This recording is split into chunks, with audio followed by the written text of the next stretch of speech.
สถานีวิทยุกระจายเสียงแห่งประเทศไทยจังหวัดเชียงใหม่ AM 1476 กิโลเฮิรตซ์สถานีวิทยุภาคภาษาชาติพันธุ์แห่งเดียวในประเทศไทยที่มีความทันสมัยเชื่อถือได้สร้างอัตลักษณ์กลุ่มชาติพันธุ์สู่สากล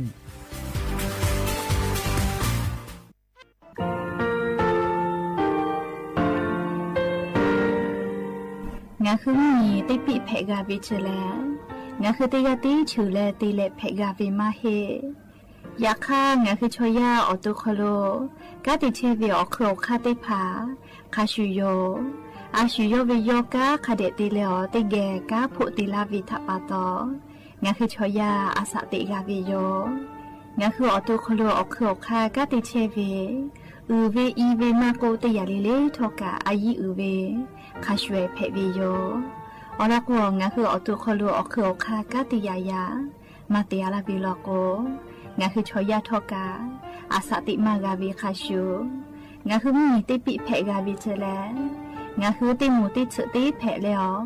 ติยาลิเลอาชูโยเวอวูปุตาเวกันติภาคาเสติเกคาเดกากาติเชวิทัปปาตองาคือมีติปิฉกิเพลากาบิโยเชเลงาคือเทจโมโครคางาคือมียาถาตอคปิลาตาเวปุระเวติเชเสนีเสหปามัชหปานิยาติเชออกขอบทามัววิทยาลัยวิชาการศึกษาประสานมิตรโกเวออคโลจากเกรทาเทจโมโครคางาคือมียาถาปิยาลาตาวิตอคติพายโย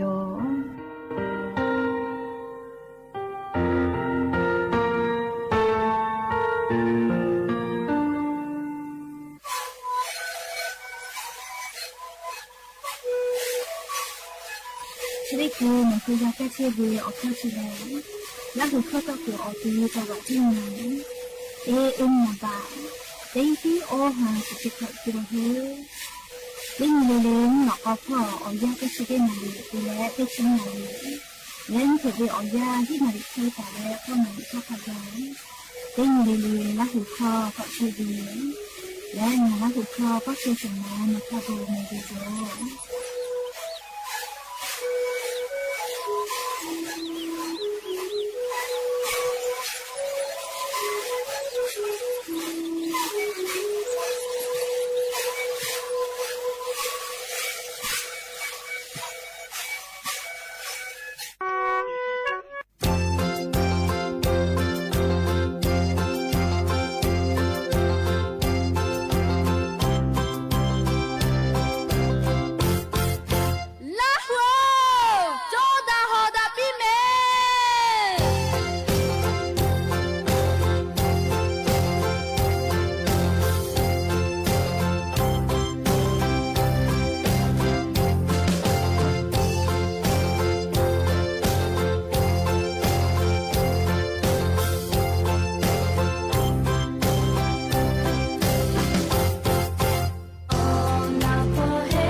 อบูดัจจาวิโยอย่าเพื่อหาติปอทกาดัจจาวิโอยาเชอคโลงาคือติปอกกามีลาแล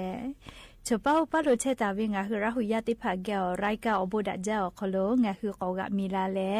ติแกอคอกะกอกะดักกิเชเวทัปตออลอเปติกาเลเลทะตะอุยอยาวิโอคโลลาเซจาเลอไรกาอบูดัจจาคโลหะอยู่ลาวิโยแมฮาวิโอวิโอเนราหุยาเขาพ่อชิพอโลเชตาเวคาคิเพเชเล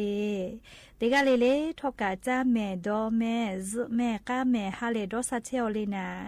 จะได้เจอวิโอยาคโลกานี่คือไทมิงกอคโลแล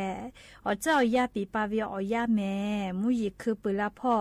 เชลมุกะวิโอยาตาปอลุอิลาปานิเวโยจะดาปะโตเลงะคือติกาเลกะเจ้ายักษ์เสือมีตัวอโปซาตากับพ่อหาอยู่แล้วเชซาจอซาพ่อวิกาลีอายิติและชุยอตัวยอยากาจักแดนหาซาดักอิสิแมและยันยิเวอยาแลชดิซอคโลสปืนียันยิแลติชฮาปาออตุบาฮาปาคโลยันยิติชออนียันยอลอนเพวิโยและจะขอโทษกันยิหินชงาขอสขอฮาวิอวิอเนียราหุยาติเผาแต่ฮาเลเลวิอยาฮินาริควายตาและก็นาริทักขกายเตฮาเลเลงาคือละหุคอไรกาอบูดะเจ้าคโลตอกเชวิโยวิทยุเรดิโอ AM ติฮิโอฮาสจิกกิโลเฮิรตซ์เตไลพอเบื่อเลกาลีนิพอเตพอ Facebook Fanpage สวทเชียงใหม่ AM 1476พ่อกะไลฟ์สดติดต่อเชงาคือละหุยาติพาติแกละหุคอพอนาและโอกาปิดักไอเพวิโยและอย่าเพื่อฮาวิอยาคโลทอกาซาตาอลอติผาไล่ลอยอยู่เวลาตาวิโยชเป้าป้าลุเชตาวิงาคือราหุยาติผาชากากาเชกากาเปปีไกเพวิโยแม่จุยจอปาเรียกรมอุตุนิยมวิทยาพ่อยุคือฉันแต่นี่แหละอลอซาตาปิลาไกตาวิแลนี่คือแท้มีอนะติดต่อพ่อมาโกไทมิกือฮอติดต่อพ่อและกุฏิพ่อมุญต่อพ่อและลิไทมิกอฮอติดต่อพ่อขะไกชนิดคือมุยติดีมือหือลาตาวิเจยาคามุยติดีมือหือลาตาวิเชมุยไกมาวิออติแลมัวเลไทมิกือก็จะติดต่อฮอพ่อกุฏิพ่อมุญต่อพ่อและเลไทมิกอฮอติดต่อพ่อหือวิเจจะลาปะตอเลชติญิญอคอลงาคือไทมิกือฮอติดต่อเลไทมิกก็จะติดต่อมุญต่อพ่อและลิกุฏิพ่อมุยจอมาลอแม่ภาคอีสานพ่อกะจอมาเฮเลอาจจะยอเวียงาคือแท้มีอนาติดต่อพ่อเจติลอแม่ยากญาณิสาลียะนิงาคือแท้มีอนาติดต่อพ่อมุยค่ะใครมาจอเวเลคเตเลค่ะพ่อมุยลาไกตุเวเลอลอติพ่อแลจังหวัดตากพ่อกำแพงเพชรสุโขทัยพิจิตรพิษณุโลกและจังหวัดเพชรบูรณ์อติชะได้เผาคโลเรติกาติตีแหลมุยจอมาเจติฮาวิอคโลออชเปเซแตกาตาวิเจเฮก็อติชะได้เผาคโลติกาติตีแหลมุยลามากิตุโยจิแม่ก็ปุตตะเลกาเลียงคือไทมีกือภาคอีสานพ่อกะขอชเปเซจอตาวิโลไทมีกอก็จะติต่อสุดชเปเซมุญต่อพ่อสุดชเปเซไทมีกอฮอติต่อขอชเปเซตาเลสุดชเปเซและกุฏิพ่อกะสุดชเปเซขกายมุยเบหุตาวิเจเรียกว่าชดิสอคโลกยันสาลีมุยอค่าขาให้พ่อหมอเปื่อเวเลนะเรียกว่าชดิสอคโลเรียมุยจอมาวิอยันติชอนตาเลติชุขอนิวิอยาชอไทมิกือภาคอีสานฮอติต่อมุยต่อพ่อลาชื่อเอาไทยมิกก็จะติดต่อฮอติดต่อพ่อจอมาลอเลมุยจอมาลอแม่แค่คนยิเวติยาท่างาคือแท้มุยอนะติดต่อพ่อติสุสุนตาเลติชกอนยอคโลมุยมาจอมาลอเลนี่ชเปเซตาเลออชเปเซอคโลเชอวิเจยาคาซอปอเลติชงันตาเลติชกอนี้มุยอาจะกอลาตุโยเจตีนีมุยลาตีนีมุยย่อยเลแค่เลคาทาคาลูกกับมุยติหลักค่าละโกอาสติกอคโลเกลาลาเวจากะจากะติจาวิเพหาจาเลติญิมุชาเลติญิมุเยลาเวกะงาคือมือตาวาตาเวมอจิติภากามุยกะหาอยู่แล้วก็ดะลาติโยนะเลเคก็ติชงันตาเลติชขอนี้อคโลงาคือแท้มุยอนะติต่อพ่อมุยลามาจิแมลิขอชเปเซตาเลสุชเปเซเจยาคาติชุสุนตาเลติชกอนี้ คอโลละก็มุยก็ย่อยตุโยเจเลยชอไทยมุเหมียวนะติต่อพ่อรอแม่แล้วก็ภาคอีสานพ่อกะติชอ้อนนี่ติชงานเจมุยจงมาเวขอ10%ตาเลส10%ขะไก่เจติชคนตาเลติชก็นี่ละก็10%ตาเลอ10%เจเลยไทยมีก็จะติต่อกะเลยมุยจะมากเลยเฮโลแม่เลี้ยวเขาติดต่อกุฏิพ่อขะไก่เฮกว่ามุยลาจ้าละก็เลยลาจะละฮะเพตอลาเวเฮปุขอเวกะลูลูลาอีกะโทเวมีปะเวมิงกุยอเจลาเวจะได้พาทากูเฮแหละฝาเจจะได้คือหมอเนี่ยก็ตีไทยมีก็จะติดต่อพ่อกุฏิพ่อเฮยเวลาโกอีกะหล่อรู้เลแม่น้ำเจ้าพญาก็เวลีกะหล่อรู้จะได้พาเลแม่น้ำปิงแม่น้ำยมก็เวกะยะลาเวจะได้พาอีกะหล่อรู้อนาพ่อวิกะชอฮอพ่อใหญ่วิทัปตอสาตาพ่อหาอยู่แล้วเลยกากูเฮกากูฝาเชวิโยแม่แต่ก็แลฮอวิอเนี่ยละหุยาติภาชาอลอสาตาติภาอยู่เวลาแล้วเลยจะเคยชลากาลาวิโยแม่จ้าเลยกาเลยฮอวิอนี่ละหุยาติภาชื่อจ้าชื่อละปีจอมาวิชอติภาสาธีเพตุโลแม่เลยปอลีแม่เลยกาเพไกตุโลเลยอลอก็อย่าซ้อนน่ะวิอยาเจยานี่วิอยาแม่เลย是ผู้ได้บาวิอาได้มือได้ฮีได้หาเลงัดฉบับก็ตาลาวิเจโอ้ได้สวยที่กัดฉบับก็ตาลาวิเลยขอมืออ้อฮีสหางัดฉบับเกาเจเลยขอมือเลยขอมือขอมือที่คือสิแม่เลยขอมืออ้อฮีสหาบะเกาจิแม่เลยญาณิเวทยาทาเลยมาลอแม่เลยเฮก็ขอมืองาไกตัวเดียวขันนี่บามาโจลอแม่เลยแล้วก็จะขอปืนแล้วพ่อชื่อผู้แลเลยที่บาเวียสมือบะไกตัวเวกะมาไงโอแม่ลีมาวูนะเลยแต่ก็อวิอนี่ละหุยาติพัทอเลยสุจัสละปีจอวิชอติพัทลก็คาเดียหาซาแม่เลยสุพุตะวิทัปตอชอคชนะติผากาฟาวินะเลยก็จะกะ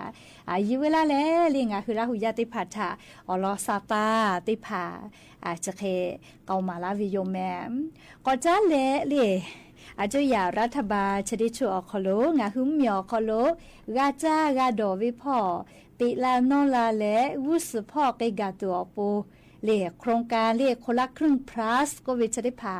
ตาเชี่ยววิแม่เรียกตาเชี่ยวแม่เรียกวิอเนี่ยละหุยาติเผาเฮก็มอฮอเวสายติพาคาเดนาแม่เรียงาคือละหุยากาสายแอพอวิติพานะคนละครึ่ง plus ก็วิชอคโลโนคือกาปอเลมอฮอกาวิลโกซอปอติชงานนี่ติชหาปาตาพอลงทะเบียนไกจลาตุโยเจและเรนากาตุโลเวนะ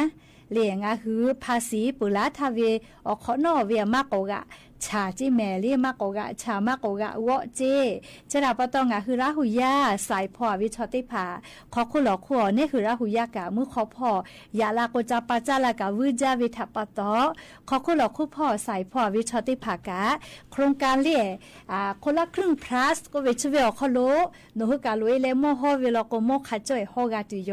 มอฮอกาเวลโกโนฮึกะฟุจอเวลิฟูกาเวนะอเมเอจอวิทัปตอเอกว่าซอปอติชงานยูเวียยาวคโลคนละครึ่ง plus ก็เวเลเชลเลซอปอเวียยามอฮอเกสายติพาถาลีพอแล้วแอปเป๋าตังออกคโลลงทะเบียนจลากิตุโยจิแม่คาเดนาเมชอมอฮอปาติพาเลมอฮอเชวิสายติพาเจติแม่เลซอปอติชงานยูมอฮอดูนาเลโครงการคนละครึ่ง plus ก็วิชอคโลโนฮึกะมอฮอเพตัวโปกาลงทะเบียนวิเจเคก็ซอปอติชงานทาตาพอเลลงทะเบียนจลาวิเจจองะหึมมียาเย่ป่าชอติผามาฮิฮิแม่เลคาเดนากาแม่ติคือซอโครงการคนละครึ่ง plus จะลงทะเบียนติวิชอลงทะเบียนมากาลอก็คงเกี่ยวกับกาลาวิเลเคก็นะนากาดัดตัวโป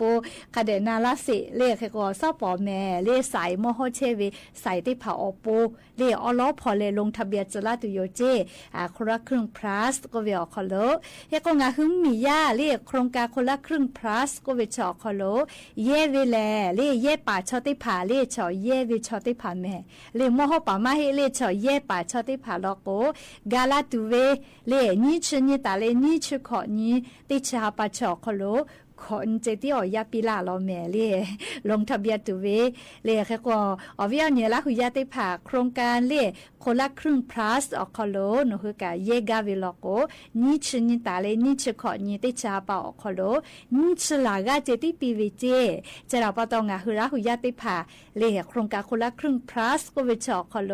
ติกาติเกิดต่อและมอวืจ้าปาจ้าไกตัวปนาเลยนี่ชนิตาเลยนี่ชขอนี่อ๋อยาเจเวออกคโลแอปเป่าตังออกคโลหัดลงทะเบียนแม่เฮก็ก่อนนากาตุลูเวเล่ปุระชาแอปเป่าตังมาจอเฮเวโครงการคนละครึ่งมาเยจอเฮเวชอติผ่าแลโนฮือ worldwide web คนละครึ่ง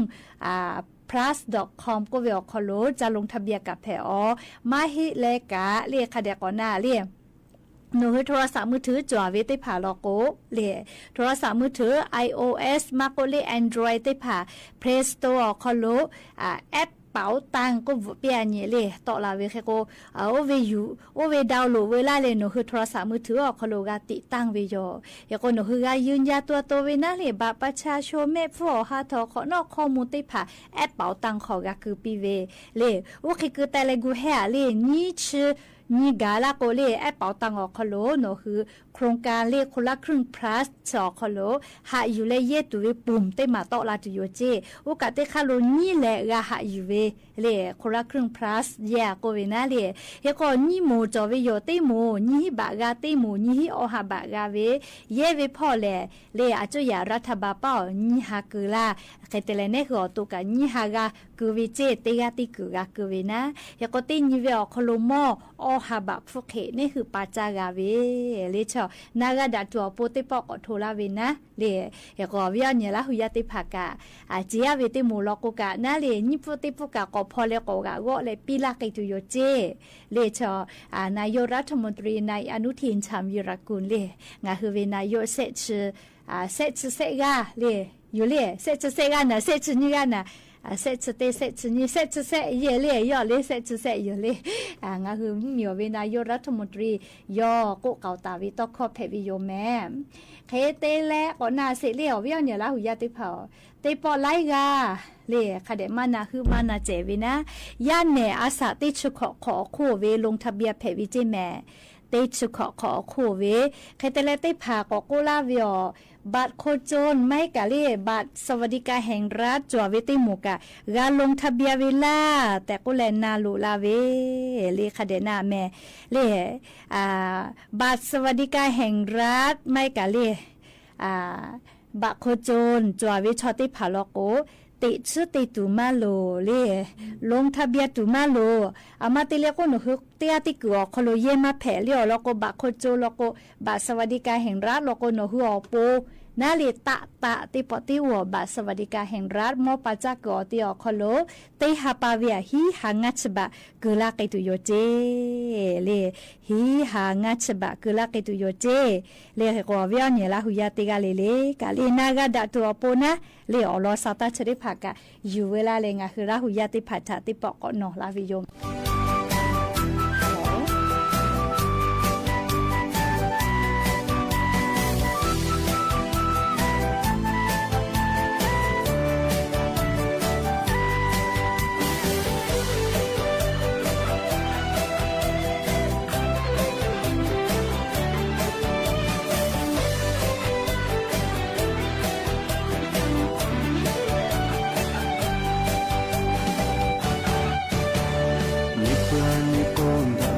是来自由，民国后能想法大为，蒙地方地头，蒙树万树头，蒙古瓦克可比拉为，呀路个为马宝，可拉富为下黑，我一看个不地大为，哦这个就多老大嘞，呀不呀都错，马木马。就切得好嘛，哦不个大为，去不没不，拉胡呀他想不拿拉哦，拉里拉哦，上光比拉切为，马西木连扎切佩比拉，多尼比龙扎光比拉马扎，切长啊你想不也路，那个小伙在打嘞，那个头去木地路，哦啦啦啦啦啦呼呀呼哦，哦乌嘛乌达啦门可门伊，阿会想那去阿比咯，拉路为门可打嘞，拉路夜里也看个，哦拉里拉呼呀我去木路，哦是路是那路里看里熊。老一个为啥不也路骑马游？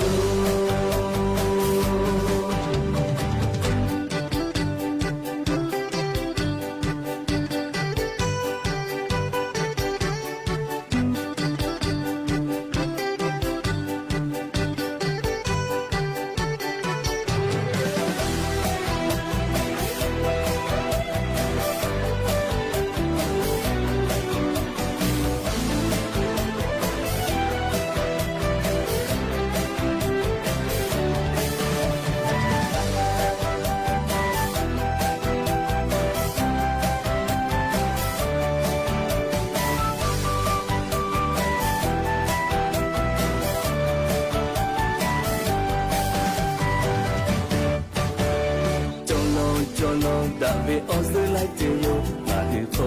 日想被拉维，拉维高嘞，拉维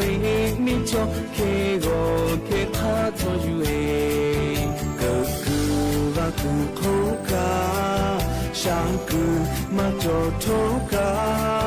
比拉嘞个大卫多罗嘞不是比拉乌呀，为啥他比大波大就切乌斯婆波哈下来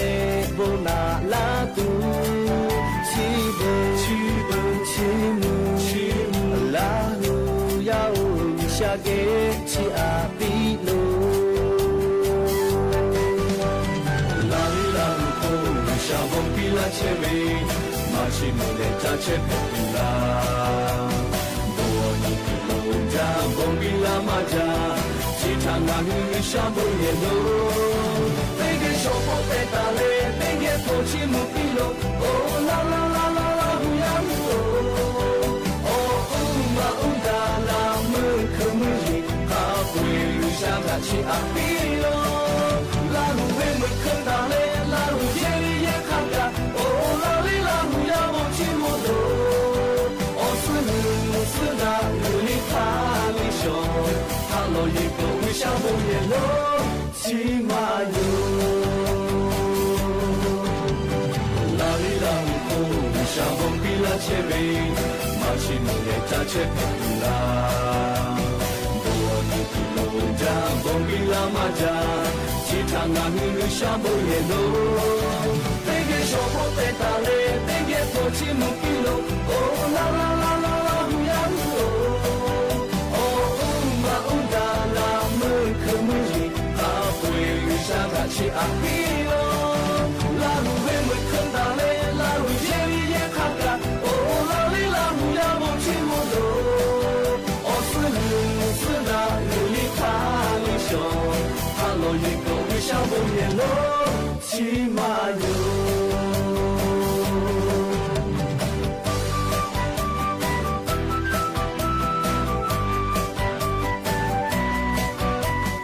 ตาวาตาเวอสอนูเมลาปืเลเลติเกฮาเลฮักกาเวอคโลจัสจาบุชิมปอยทะติไกเวจิแมนาซาเลออกากาเวลิคอติปเพวิโยแมก็จาเลกาเลงาคือจังหวัดจิงใหม่อคโลกาผู้ว่าราชการจังหวัดออสเตกาก็เก้าล้อแม่วิญญาณหุยาติเผางาคือจังหวัดจีนใหม่อคโลวิผู้ว่าราชการจังหวัดจีนใหม่เล่ปุราธาเล่งาคือมีอคโลอาจุยารัฐบาลเล่เจดาวิอคโลยานิติชอนีติชหาปาอคโลเล่กระทรวงมหาดไทยพ่อหัวนาติผาถะจุปาวิเจเล่ยานิตาวิเจเฮกว่างาคือจังหวัดจีนใหม่อคโลเวผู้ว่าราชการจังหวัดจีนใหม่เลี่ยปิติกานะนายทศพลเพื่อนอุดมเล่ย่อผู้ตรวจราชการกระทรวงสำนัก ปลักกระทรวงอคโลก็จะไกวิเจเลียวปิติกันนะเฮก็สติกาลโกผู้ว่าราชการจังหวัดจี้ให้อเวนายรัชพลนาราดิศรเลย่อลโกงะคือจังหวัดจี้ใหม่อคโลเวผู้ว่าราชการจังหวัดจี้ใหม่เวอายาก็อยู่ลาวิเจจี้ให้เวผู้ว่าหาเลงะคือจี้ใหม่อคโลก็จะลาวิจิแม่เลอะโลผู้ว่ากะติหาปานี่หาเป่าคโลเจติกะติหาปาลาเวเลมาเกียวเลนายกรัฐมนตรีเนี่ยจะขอเป่านี่กะเสกะเป่าเลคือว่าจะกะเลมีกะติปาโยคือเวอเจ้ายากะสือนี่แหละคือดาวิเคเลจะปากตาวิอลอซาตาติภากะอยู่เวลาแลงะคือลาหุยาติภาชะเกามาลาวิโยเลอลอกจะกะงะคือจังหวัดจิมายอคโลกะวิลูเพเวทัปตอนาเลเฮก็หัวหน้าผู้ว่าราชการจังหวัดจิมายอสติกาเลนายราชพลเลนาราดิศรผู้ว่าราชการจังหวัดจิมายเจเลจะกะอยู่เวลาแลงะคือลาหุยาติภาชะโทมาลาวิโยแม่เฮก็อย่าเพื่อหาวิอยาอยู่เวลาตาวิซาตาอลอติภาจะใครไม่เจดิโยแม่กะพอนาเลออกาปิลาเชเวงะคือลาหุยาติกาเลกะอบูจาแม่ติกาเลแม่กะแม่เชซาจอซาฮาเลดอซาปีอบูจาปะเวกงาจูกาจิแม่นลียมกอสุลาเวงาก็ผู้ว่ามาปียะแค่ลาเตียวเจนเวผู้เวนเตเมืองเวสุเวนเตกะเวกะละมันนาละแค่เวเจ้านเวผู้เวนเตกะนเวสุเวนเตเมงานองวัตจาเสงานุยะทาลอสถานีวิทยุกระจายเสียงแห่งประเทศไทยและเครือข่ายทั่วประเทศเสนอข่าวต้นชั่วโมงรู้เร็วรู้จริงเกาะติดทุกสถานการณ์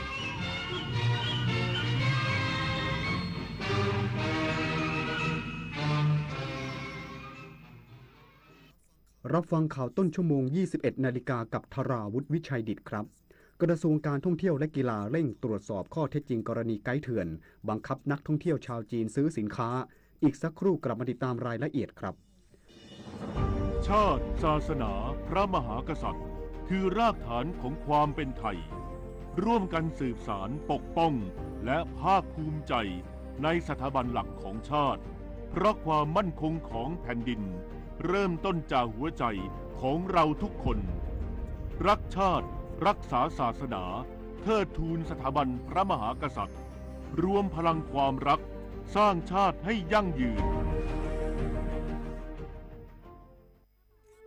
พระบาทสมเด็จพระเจ้าอยู่หัวทรงพระกรุณาโปรดเกล้าโปรดกระหม่อมพระราชทานผ้าพระกฐินตามที่กรมประชาสัมพันธ์ขอพระราชทานไปทอดถวายยังวัดพระสิงห์จังหวัดเชียงรายในวันเสาร์ที่ 25 ตุลาคมนี้เวลา 9:30 น.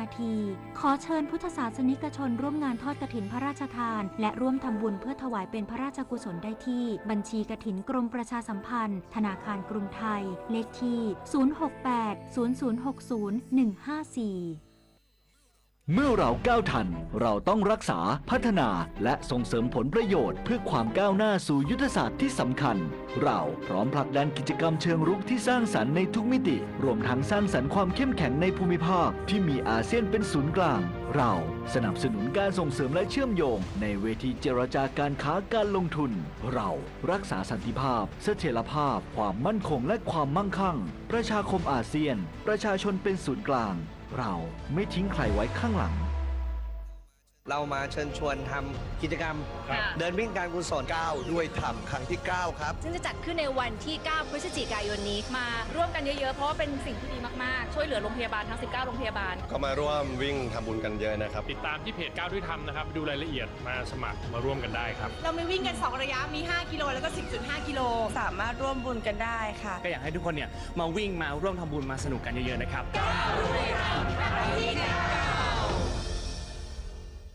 กระทรวงการท่องเที่ยวและกีฬาเร่งตรวจสอบข้อเท็จจริงกรณีไกด์เถื่อนบังคับนักท่องเที่ยวซื้อสินค้าเพื่อคุ้มครองสิทธินักท่องเที่ยวและรักษาภาพลักษณ์การท่องเที่ยวของประเทศนายอัฐกร จิริรัตยากรรัฐมนตรีว่าการกระทรวงการท่องเที่ยวและกีฬากล่าวถึงกรณีที่มีการเผยแพร่คลิปในสื่อสังคมออนไลน์มีไกด์ทัวร์ต่างชาติบังคับนักท่องเที่ยวจีนกลุ่มหนึ่งให้ซื้อสินค้าตามที่ไกด์เถื่อนแนะนำไม่เช่นนั้นจะกลับประเทศไม่ได้ว่าได้รับทราบเรื่องแล้วและสั่งการให้กรมการท่องเที่ยวซึ่งเป็นหน่วยงานที่รับผิดชอบด้านการจดทะเบียนไกด์และบริษัทนำเที่ยวร่วมกับกองบัญชาการตำรวจท่องเที่ยวตรวจสอบข้อเท็จจริงโดยเร่งด่วนเพื่อให้เกิดความเป็นธรรมกับทุกฝ่ายและรักษาภาพลักษณ์การท่องเที่ยวของประเทศไทยเนื่องจากขณะนี้ประเทศไทยกำลังก้าวเข้าสู่ช่วงไฮซีซั่นจึงจำเป็นต้องสร้างความมั่นใจให้แก่นักท่องเที่ยวในทุกด้านทั้งความปลอดภัยความสะดวกความสะอาดและมาตรฐานการบริการหากตรวจสอบพบว่ามีความผิดจริงจะต้องมีมาตรการลงโทษขั้นเด็ดขาดย้ำจะดำเนินการทุกขั้นตอนให้ถูกต้องตามกฎหมายเพื่อคุ้มครองสิทธิของนักท่องเที่ยวและรักษามาตรฐานความน่าเชื่อถือของอุตสาหกรรมท่องเที่ยวในสายตาชาวโลกปฏิพล สัทธพรหมารายงานด้านการท่องเที่ยวแห่งประเทศไทยเปิดเวทีให้ผู้สนใจและบุคลากรในอุตสาหกรรมการท่องเที่ยวร่วมยกระดับมาตรฐานการบริการประเทศไทยสู่การเป็นจุดหมายปลายทางการท่องเที่ยวคุณภาพระดับโลก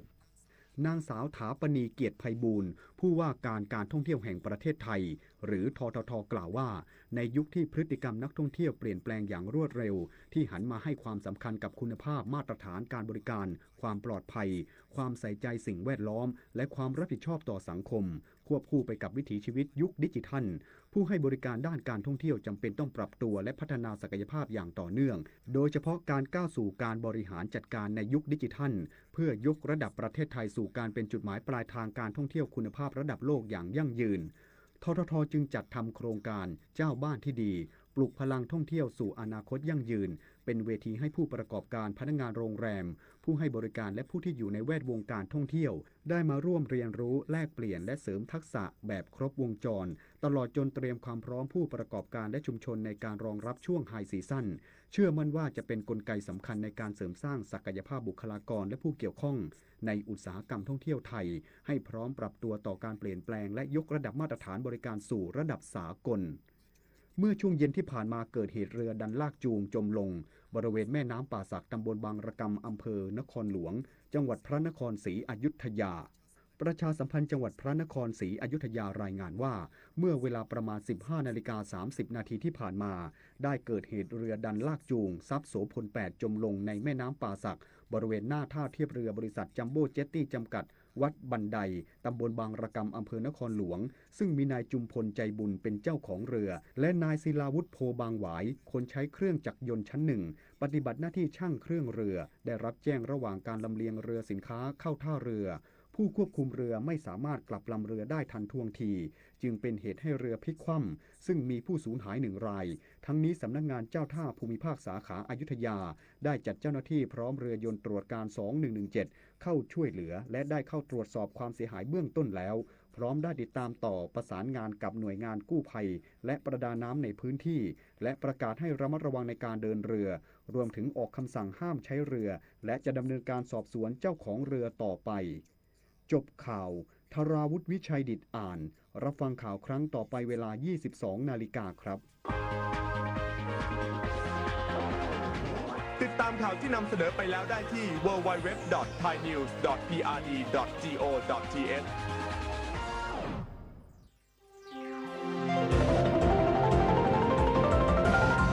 วิทยุแห่งประเทศไทยให้ความรู้คู่ความสุข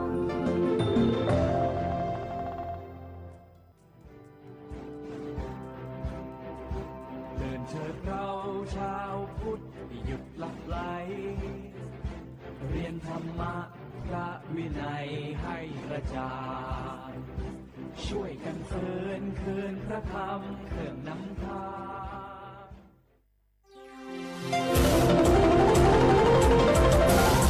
วิทยุแห่งประเทศไทยให้ความรู้คู่ความสุข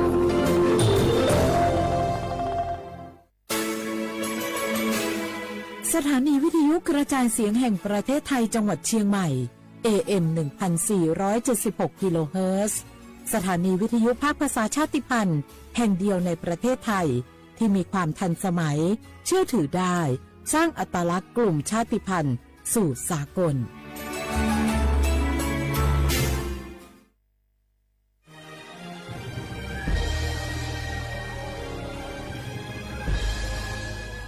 เกิดเป็นคนไทย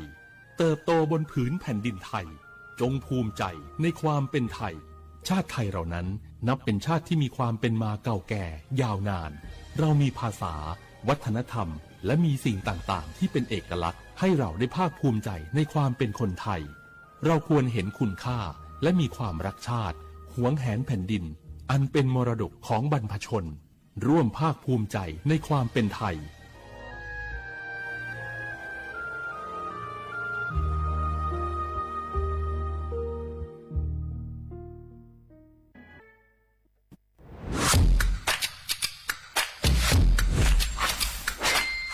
กลับมาแล้ววันนี้กับโครงการคนละครึ่ง plus รัฐออกครึ่งประชาชนออกครึ่งช่วยเศรษฐกิจไทยหมุนเวียนเติบโตถ้าเราช่วยกัน plus ต่อยอดให้เศรษฐกิจไทยเติบโตอย่างยั่งยืนด้วย5 plus plus ที่1เพิ่มช่วงอายุผู้เข้าร่วมโครงการจาก18ปีเป็น16ปี plus ที่2เพิ่มวงเงินใช้จ่ายจาก150บาทเป็น200บาทเพิ่มพลังซื้อของประชาชนเพื่อกระตุ้นการหมุนเวียนในระบบเศรษฐกิจฐานรากลดภาระค่าครองชีพ plus ที่3เพิ่มสิทธิพิเศษด้วยการดูแลผู้ที่อยู่ในระบบภาษีให้ได้รับสิทธิพิเศษมากขึ้นเพื่อสร้างแรงจูงใจให้ทุกคนร่วมอยู่ในระบบอย่างโปร่งใส plus ที่4เพิ่มโอกาสให้นิติบุคคลขนาดเล็กเข้าร่วมได้ให้ธุรกิจเติบโตเป็นกำลังสำคัญของเศรษฐกิจไทย plus ที่5เพิ่มทักษะใหม่เพื่อพัฒนาให้ร้านค้านำความรู้ใหม่ๆมาช่วยเพิ่มยอดขายลดต้นทุนเรียนรู้เติบโตและปรับตัวไปกับเทคโนโลยีใหม่เพื่อสร้างเศรษฐกิจที่แข็งแกร่งจากคนละครึ่งสู่คนละครึ่ง plus ไม่ว่าจะสั่งข้าวคนละจานชาเขียวคนละแก้วขนมเค้กคนละชิ้นหรือหลายๆชิ้นก็ใช้ส่วนลดได้ทันทีสูงสุดวันละ200บาทแถมใช้กับฟู้ดเดลิเวอรี่ก็ยังได้สำหรับประชาชนไทยอายุ16ปีเป็นต้นไปสมัครรับสิทธิ์ผ่านแอปพลิเคชันเป๋าตังวันที่ 20-26 ตุลาคม 2568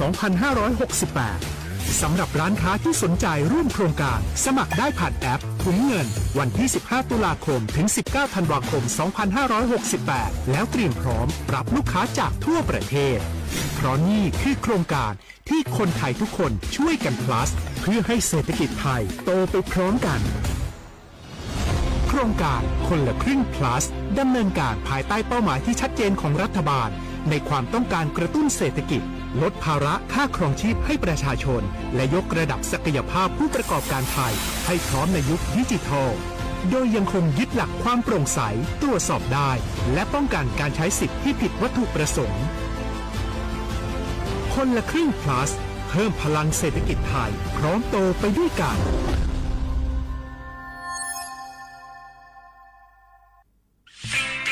เส้นทางสายหมอกที่สวยที่สุดในเมืองแพร่กำลังรอทุกคนไปวิ่งด้วยกันครับทุกก้าวของคุณคือพลังของลมหายใจชวนเพื่อนชวนครอบครัวมาวิ่งฝ่าสายหมอกเพื่อโรงพยาบาลแพร่ในวันอาทิตย์ที่ 7 ธันวาคม 2568 บริเวณลานกิจกรรมหลังวัดพระธาตุเช่าแฮมาร่วมกันส่งต่อพลังแห่งความดีเพราะทุกก้าวของคุณช่วยต่อชีวิตให้กับผู้ป่วยในโรงพยาบาลแพร่สมัครได้เลยวันนี้แล้วไปวิ่งด้วยกันในวันอาทิตย์ที่ 7 ธันวาคม 2568 พบกันบริเวณลานกิจกรรมหลังวัดพระธาตุเช่าแฮนะครับฮัลโหลสวัสดีครับพี่น้องอายุอันนี้เดือขยาวโฆษณาไกกะกอ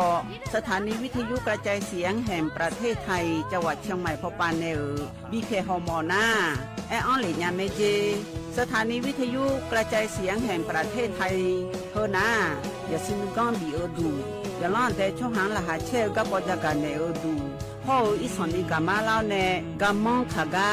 กาอีกุญญาอายุเนียวโฆษณาบีเกหมอญาแลนึงมาอ้อนานากาไงเหลียวเนไงชนยังง่ายืเนียวนากาสังโบนาขอนี่จำยองงาซุมีสีโก จะมีปูแย่และงาเดใจที่โบนาคนนี้จะมีเวนี่นี่โกแย่งาสีเวและงายีเนียวมาเจอเกญา我是ชายเมีย ฟุกกี้ดูนี่สิข่าวรับสมัครไปทำงานต่างประเทศเห็นว่าจ่ายทั้งค่าตั๋วเครื่องบินให้ที่พักฟรีแถมมีโบนัสตั้ง5 เท่าของเงินเดือนมีเงินส่งให้ที่บ้านสบายเลยแต่เขาขอค่าดำเนินการเป็นแสนใช่ไหมแล้วก็ให้กรอกข้อมูลส่วนตัวแอดไลน์สแกน QR Code ด้วยรู้ได้ไงอ่ะกำลังจะโอนเงินไปพอดีเลยก็ตอนนี้นายหน้าเถื่อนกำลังระบาดหลอกไปทำงานต่างประเทศรายได้ดีมีสวัสดิการเลิศพี่สาวฉันโดนมากับตัวเสียเงินเป็นแสนแทนที่จะได้โกอินเตอร์โหแบบนี้ก็พังหมดสิขอบคุณนะที่เตือนเกือบไปแล้วเมื่อไหร่เราคิดให้ดีก่อนเชื่อเช็คให้ชัวร์ก่อนแชร์แยกแยะข่าวก่อนตกเป็นเหยื่อไม่เชื่อไม่รีบไม่โอนโดยสำนักประชาสัมพันธ์เขต 3 กรมประชาสัมพันธ์ข้าชอชอเมนูเมนู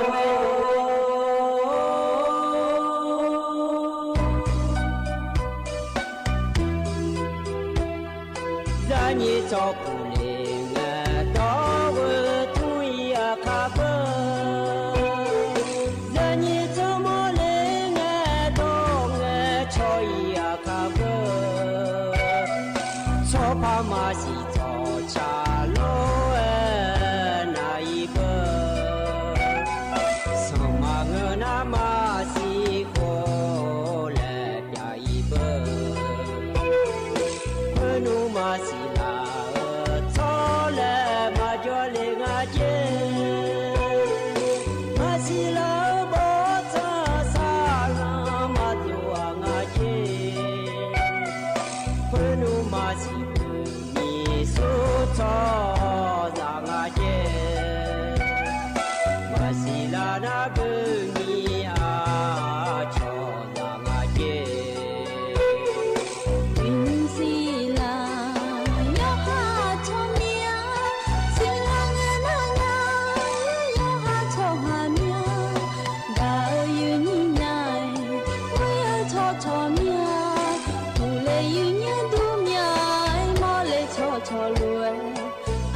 Ada ni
อุจิพออุทุธรรมะเดเยนี่ยวานาลุเนเยเนียวนุ่มจีเกล้อยมีนาลุทนเจอล้อเยนี่มีขันยาโยวานาลุเนพยาทนเจอเมียเดเยเนเดอุจิอปะล้อเยเนียวเฮกาเมียวมั่วดูเนเยเนียวสถานีวิทยุกระจายเสียงแห่งประเทศไทยจังหวัดเชียงใหม่สำนักงานประชาสัมพันธ์ที่3เฮกาเนเยนี่เนยทนเจอเฮนาขวัญนาเลียอายามนาขอเนี่ยนาลีเวหลานเนี่ยนาลีเชหลังกันนี่เดยเนเดนิมจีนาขอเนี่ยเจ้านาเจอยินนงนะกละแม่เดยเนเดที่มีนางานแหนอายุเชื่อเหมือนแหนที่ขอรู้จอดามาเยเนียวมีนองกระดูนาล้อเยเนียวเดือดไทยมีของละคุยหน้าโยหืออันนั้นฉลาดล้อเราเลยเยนี่เราจะเข้าไปกระดูนาเราขอนาบินาเมเดยเนเดนั่นมินก็ดูนะคนเดือพระบาทสมเด็จพระเจ้าอยู่หัวราชการที่10อายุกุลนก็กดูเดรัยสกุอปาแม่ยมยาเจจงดายางาเดอาคาโนอายามหายาลวยเยเนี่ยจะกาเอกาดานในบิสิบิกามาลอยเนี่ยเธอในมินก็กอแม่รัฐบาลป่าก็กอแม่เยเนี่ยจงพาเรก็กอแม่เดเยเนี่ยเดที่มินเยนี่นาลีที่รับจานีทั้งแท้ในนาหารแม่เยเนี่ยหน้าล้อก็ก้อยเหอจะกาเอกาดานในบิสิบิกาแต่มังเยเนี่ยเยนี่เทียนานากาเนี่ยอยู่หากาอยู่หามอยู่ยามดาชะดาลาเลยเนี่ยนักการเนี่ยกำดาลาก็ด้วยอย่ามาคุยล้ออินนุนายานาในซาเลนาหานาหายขอนี้โจดูถึงมีเนี่ยล้อเยเนี่ยบิจอแล้วยานาหาดาผายล้อต่อชาขอเนี่ยเยเนี่ยพอเนี่ยบินาหาดามาเดเยเนี่ยเดทมิเนี่ยชนเทเนี่ยนาหาดาแม่เยเนี่ยล้อที่ขอล้อจะดามาเยเนี่ยเยนี่รอเฟซบุ๊กไปเลยนะหาลูนากดไลค์กดแชร์เธอจะไหนเนี่ยแม่เดมีคนเดินนี่รอหาเดือไข่ยุ่มหน้าที่อันนั้นนะขอเนี่ยชนมีคนก็จำจากขอโตเอี้ยขอจอที่อันน่ะอยู่หาหัดยาเนี่ยมียาเนี่ยยมยามีคนละคุยจอเอี้ยขอจอแล้วเราที่มีเนี่ยก็จอเนี่ยนะหาลูกคนนี้ยานะหาเกิดผายรอเย็นเยอะเธอในกดไลค์กดแชร์เธอจะไหนจะไม่ได้เย็นเยอะเดที่ขอหลวงจะดามาเย็นเยอะเราคือกันเลยนะเย็นเยอะอันนั้นจะไม่จะกาแต่เนี่ยไม่ได้เย็นเยอะเดนุ่มจีฮกาเย็นนี่เนี่ยทนเจอเดืออาขาอันนั้นนั่นลองที่เราฉลางเดเย็นเยอะบาลาสีนาขอเนี่ยเชสีอาขอนาเซที่ขอเดเย็นเยอะเดไทยอันนั้นอินาวันอังคารล้ออันนั้นอันนั้นชื่อบาลาสีนาล้อเย็นเยอะสิงตุลาคมและคุยสิเดอาโหนาคะแนนยิพังอายาโกชิเยเดเย็นเยเด นะโคโตละโตละไอ้นี่นะทอนเจอนิมจีไอ้ยามละคุยเลยเนียวแต่ชาติบิมแล้วนะหาดามาเนียวยมก็พอในบินะหาดาแต่ชาก็บิมนะเราเนียวไอ้บุดอนเนี่ยชาแต่ชางาเดเนียวเดที่คนละนะหาเบียดามา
ถ้าการยิ่งพอเนี่ยบินาหาดาต่อชาถ้าก็จะยุ่งนะรอเนียวอายุบุดต่อชาเดอายุบุดในชาต่อชาแม่เนียล้ออายุการรู้พอในบินาหาดาก็ยังน่าหาเบียวดูเดยเนียวเดแล้วก็จะนอปลาล้อในน่าหาล่านี่อยู่การน่ารู้อุตุธรรมะเนียล้อมาข้อปนน่าหามาเฟบัวปนน่าหามาล้อเห็นยุ่งเฮียมละคุยน่ายมยานาขอเนี่ยนาอายามละคุยฉลาเนี่ยวันนั้นเนี่ยซาเลน่าหาโจดูรอที่เขาหลอกด้วยดราม่าอย่างงานแหนอายุเชื่อมือแหนเดียเนียวเธอกันเนี่ยนะล้อกก่อแหลมถ่ายเนียวจะกาดันเนี่ยมาเดียเนียวเดเธอก็มีหนอก็ดูนะขอเนี่ยเดือดไทยมีขอนะ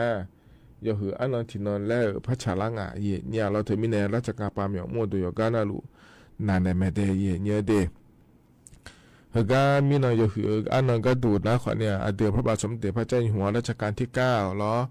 อายเชื่อกันเนี่ยก็อันนั้นแล้วฉลางหายเนี่ยล้อ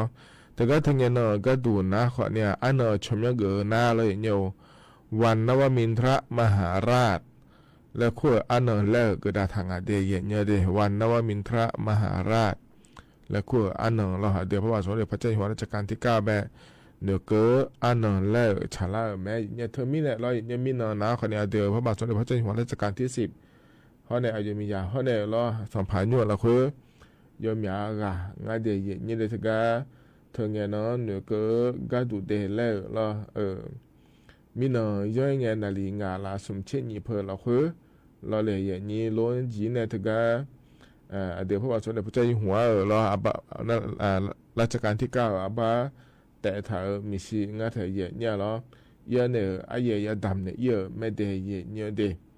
เฮนะขอนี่เราเยอะเนี่ยเธอเนื้อเกลือก็ดูเดแล้วง่ายในอย่างนี้ในสักหัวหาจารย์จะด่าง่ายเยอะเนี่ยเรายอมยากง่ายเดเธอก็สัมผัสอยู่ปามีเนาะเธอก็ยังสักหัวหาจารย์จะจนด่านะเดยเนี่ยที่มีในเฮนะขอนี่เธอก็สัมผัสอยู่พอปาก็ดูมีเนาะเธอก็ยังจนด่าเดยเนี่ยเพราะเนี่ยเราสัมผัสอยู่ปาก็ดูแต่มังเงอเดือถ่ายมีขอช่วยหาพอปาก็ดูเวลามีเนาะ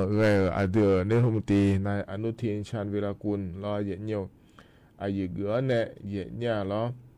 เพราะเนี่ยคณะรัฐมนตรีเพราะเนี่ยอย่างนั้นเดือถ่ายช่วยหาแต่ก็ที่ความรู้อย่างอื่นเรื่องง่ายเยเนี่ยล้อเดือพอจะประจงหัวการที่9อาบัติแต่ถ่ายมีสิเดยเนี่ยเดที่ความรู้อื่นเรื่องเนี่ยล้อแต่ก็มีสิพอล้อเยเนี่ยอาเยยอซื้อล้อยอผิวแล้วยาดำเนี่ยงาเดตกากุเทเมอหลักนะเดยเนี่ยเดที่มีในเฮนะขอเนี่ยอายุกุลเนกกาดูเดแล้วมีนอะไรนกาเนี่ยล้อเธอเนี่ยอุจินาลีเวหลังกันนี่ล้อถ่ายช่อหายอนาลูเวนึงมาเกอหลวะแล้วอายุดำเนี่ยเลยเนี่ยแม่เดแล้วยายเนี่ยถาหลวะยมยาเนี่ยเลยเนี่ยอายุบ้ามิชิล้อเยเนี่ยอายุบ้าแต่ถ่ายมิชิตกาดำเนี่ยเรียกงาเดือถ่ายช่อยมยากาขอเนี่ยอายุกุลเนี่ยก็ดูเดแล้วอย่าจังด่าดัวเดือขาช่วยเจอขอนึงเงอล้อเดือขาช่วยเจออายุกุลเนี่ยก็น่าแม่ยิ่งช่วยเยเนี่ยแล้วเธอเดือ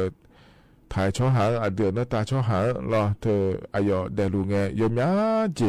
โครงการยมยาเจสมุทรดูแม่ยมยาเจโครงการหลวงเธอล้อยมยาเจจังโดหลังยาเยเนี่ยแล้วเธอเดือถ่ายช่อหางเดือ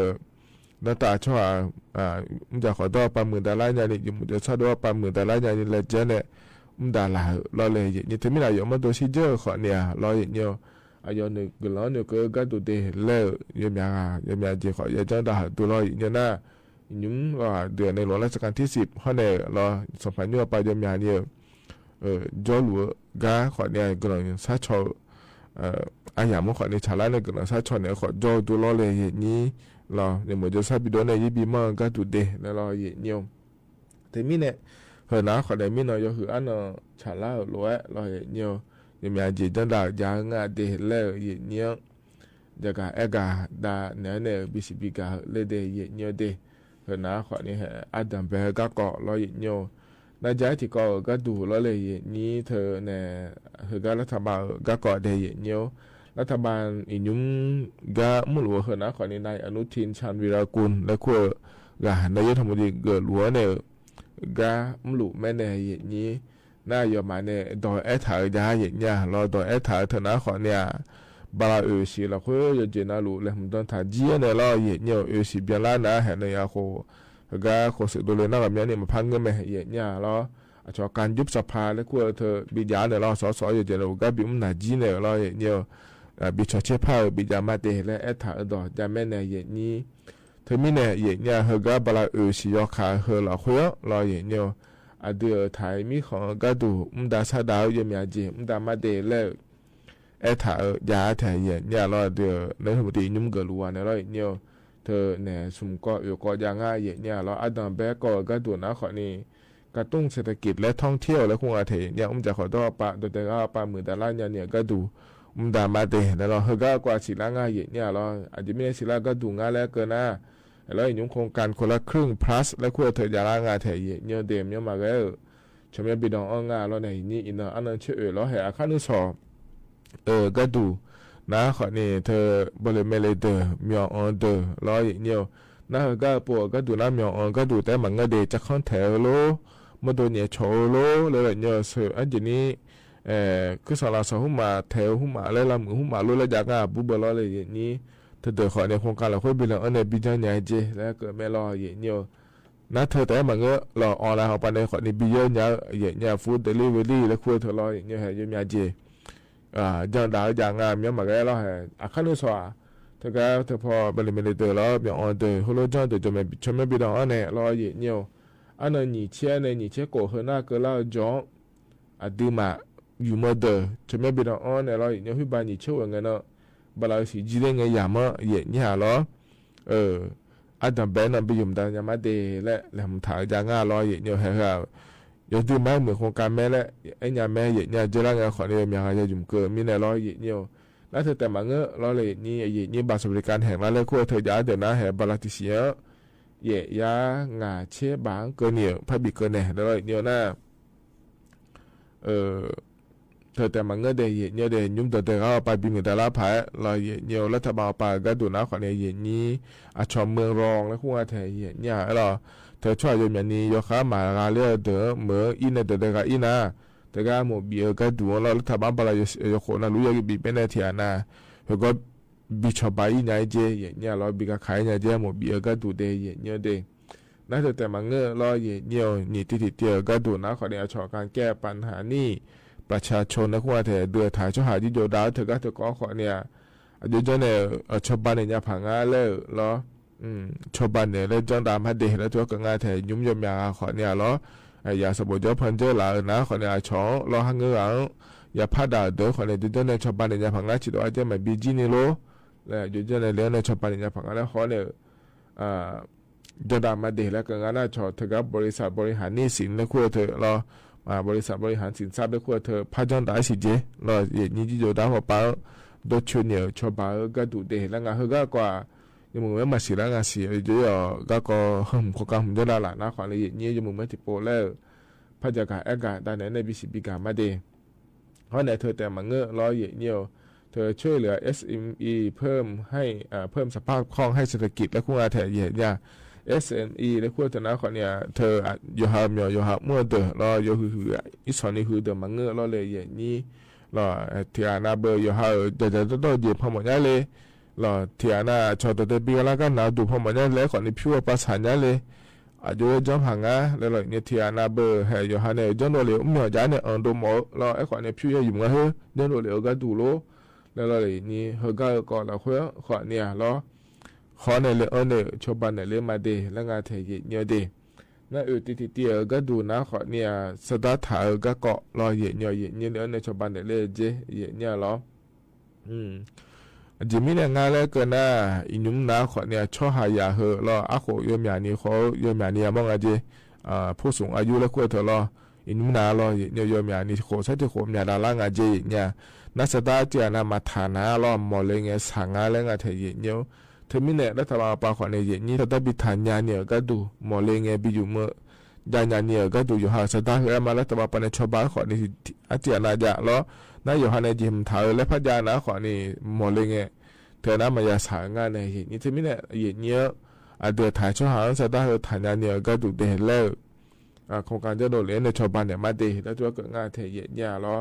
เพราะในอาศัยเยอะงานที่เตียก็ดูนะขวัญเนี่ยเธอการสร้างอุตสาหกรรมแห่งอนาคตและคงอาเทเนี่ยเธอก็กว่าเราเธอก็เนี่ยมันจะขอต่อไปเราเหมือนแต่ละเนี่ยก็ดูก็ก่อนไม่เธอก็ก่อนเราเนี่ยอุตสาหกรรมไม่เธอนะขอเนี่ยดูมาหนึ่งมอลาก็ดูนะโรงงานหุ่นหมางานเนี่ยอย่างนี้เราเลยที่ไม่ได้เธอก็เหมือนแต่ละเนี่ยก็ดูคนนี้เลยเนี่ยขอเนี่ยชาวบ้านเนี่ยมาดีแล้วตัวก็งานเธอรอเย็นเยอะดีที่ไม่ได้เฮือนนะเราเธอก็อินุมนายกรัฐมนตรีนายอนุทินชาญวีรกูลล้อบลาสิยาเกอเฮละขวยละเนี่ยยอมอยากก่อนละขวยกันเนี่ยเกอเลยละเดือดถ่ายมีเขาเหละมาเนี่ยเดือดใช้ถ่ายช่วยเหอะมันจะขอต่อปะนำมาเชื่อมือแต่ละเนี่ยก็ดูรอเนี่ยเลยเนี่ยชาวบ้านเนี่ยเลี้ยงมาดีแล้วงาดีเนี่ยดีเฮนะคนนี้ยิ้มเฮกาอาดัมเบออายามเฮละขวยรอเนี่ย ถอนจุเนี่ยจะกะอากาศได้เนี่ยบิสิบิกาก็เกาะเดยเยอะเดเฮกันนาเนี่ยแต่ชาติบิมแล้วพระนาหดามาเดยเยอะเดอินโยก็พอเนี่ยบินาหดาแต่ชาก็บิมนาลอยเยอะอบอลิไฮเนี่ยชาแต่ชาผู้บ้านเนี่ยแต่ชาไม่เดยเยอะเดเธอเมื่อเคยมีด่าและชาแต่ชางานเนี่ยหรอที่เขารู้ว่านาหาเบียดามาเยอะ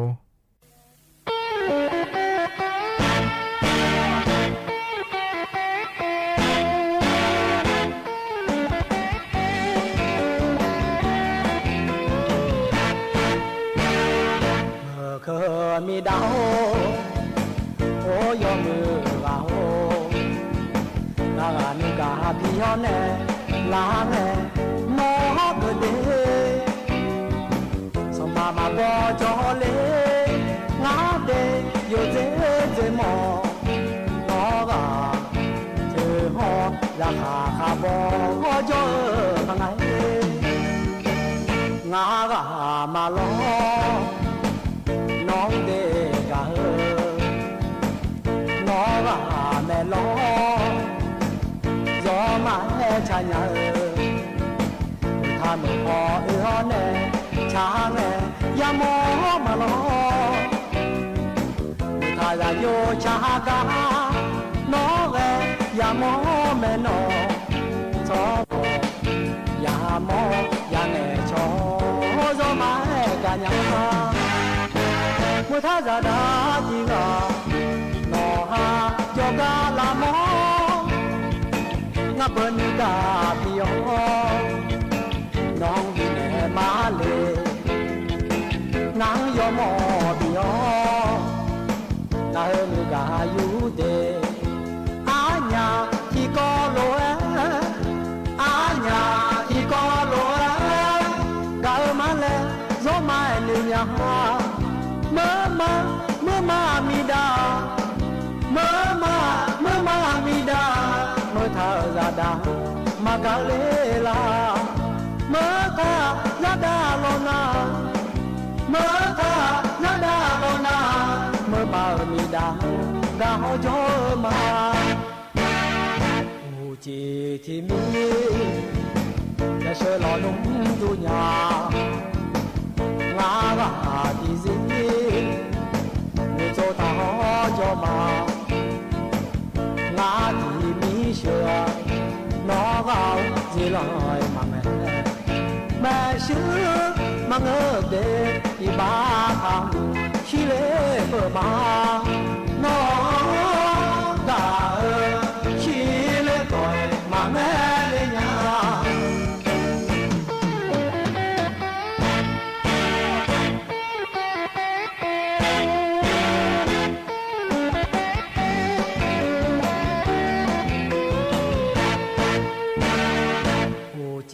ที่มีแต่เชื่อหลอนนุ่มดุญางากาที่ซีไม่โจทาหอจอมางาที่มีเชื่อนอกเอาจีลอยมาแม่เชื่อมังเดที่บ้าทำขี้เล่เพื่อมานอกาขี้เล่บ่อยมาแม่เลยเนี่ยมองกาขี้เล่บ่อยมาแม่เลยเนี่ย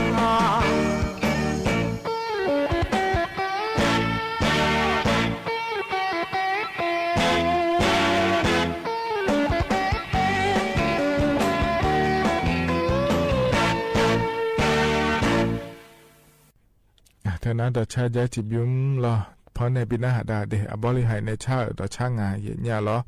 เมื่อเคยมีด่าแล้วชาเกิดต่อช่างแม่เย็นเนี่ยน่าหาเบียวด้วยยกหานาลูเดเย็นเนี่ยเดเดี๋ยวนอปลาเนี่ยน่าหาล่ายกหานาลูอุตุธรรมะเย็นเนี่ยหรอมาข้อปนน่าหามาเฟซบุ๊กปนน่าหามาเดเย็นเนี่ยก็อยู่แม่จะการอะไรมีน้าเย็นเนี่ยจะแม่จะการแต่เนี่ยหมอเฮน่าเลยเนี่ยขั้นที่สองเอามาดูเฮก็มาจ่อเย็นเนี่ยว่านาถ่ายเดงานจะหาเหมือนอย่าเลี้ยแถยอย่าถึงไม่ได้ขั้นที่สองอุเจียอายาเมื่อเราคุยหน้าอายาจ้องฐานในบิดาเลยเดอายาจ้องฐานในบิดาหลังงานเราเนี่ยจ้องเรารู้ชัดเท่ในหน้าหาเราหรือว่าหน้าหาได้ยังไม่เดเนี่ยเด ก็เนี่ยนะเราก็แหลมถ้าจะกะนั่นแหละมาเดยเนียวเดยเนียวอักขันสอก็ละแม่ลอยเนียวทกาอันต่อไปอายามาคุยในอย่างเนี่ยท้าลัวเราเย็นนี้มีอ๋อเดอเราบริเวณเดอเราจะคอนเทเดอมาดูเนี่ยชอเจียพอนถามาเราสองหุ่มมาจ้าเจียพอนถามาอย่างเนี่ยอักขันสออันนอเชียงงานเนี่ยนะทกาเธอพอเดอชมยอบิดอ่อนยาอายามาชาลาเมเดยเนียวเดว่าส่วนมาขาดทกาโครงการคนละครึ่งพลัสและขั้วเธออยู่หากาบิเยอะเลยหมอนะชมยอดอ่อนยาแม่เนี่ยเราทกาชมยอดกระดูนะขอเนี่ยถุงเงินเราเนี่ยแอปพลิเคชันถุงเงินและขั้วปาเนี่ยยันยาแม่เดยเนี่ยเดนะเราเนี่ยเจริญเงียบยากาเนี่ยดอกเนี่ยเฮ้แล้วงานทกาชมยอดองอินเนี่ยชองเอาမြောင်အောင်တွန်းတကထံပြီးကြုံလေနာရပါကလောရကလာလောလောတကဖာစီကကောတနောပါတဲ့ခွာကျေချောချေခွာကျေလဲအဲ့ထငဲ့မဲလို့လောငဲ့နာဖတ်တော့ผมเนี่ยเลยเหือแล้วညိုยมยากาเนี่ยดอกจ้องอ่ะเดยเนี่ยเดที่มิเนี่ยเฮก็ก็ละค่อยนะรอเนี่ยทกาด็อกเตอร์เอกนิติแล้วงานเทยเนี่ยเหรอนิติทันทประกาศประพาสและงานเดียเดือรองนายกรัฐมนตรีเขาเนี่ยรัฐมนตรีว่าการกระทรวงการคลังในโครงการไทยเนี่ยก็เนี่ยแอดโดเหลือหน้าโครงการคนละครึ่งพลัสและขั้วอัศวามอย่างออนเดอร์แล้วอย่างออนเลยเนี่ยเธอก็แล้วอาโมเบียรัฐบาลจะคนอะไรเบียก็เธอก็จะนอปาชเชขวาเจริญในอย่างออนเดอร์นะเราเนี่ยทุลามาเชโกมาเดและงานไทยเนี่ยน่าก็ยกกรนาลูเฮนะขอเนี่ยเฮือฮังเฮือบิสิญาก็ดูคนนี้มันเงเจอยู่หาก็อยู่หาร้อยเนี่ยเธอมีเนี่ยเนี่ยหรอบริเวณเดิมอย่างอ๋อดูเราส่งอันนี้เกิดเราจะไม่ได้มาเล่นแหลมถาเดินหน้าเฮือก็ละคุยเราหน้าว่าหนึ่งมาสั้นเลยเนี่ยเดินยังไม่ดีจะไม่ต้องเลยยังไม่ดีและงานแต่ของการคนละเครื่องป้าชอบบิเยเลยก็ดูจะนำหมอนาดีและงานแต่เนี่ยเธอมีเนี่ยเราเนี่ยเดือขาขอนี้เงื้อแล้วမြောင်အောင်ဒူဖန်ထားမှာလောရဲ့ညောထနဲ့ကြတော့ကြအောင်ဖန်ထားမယ်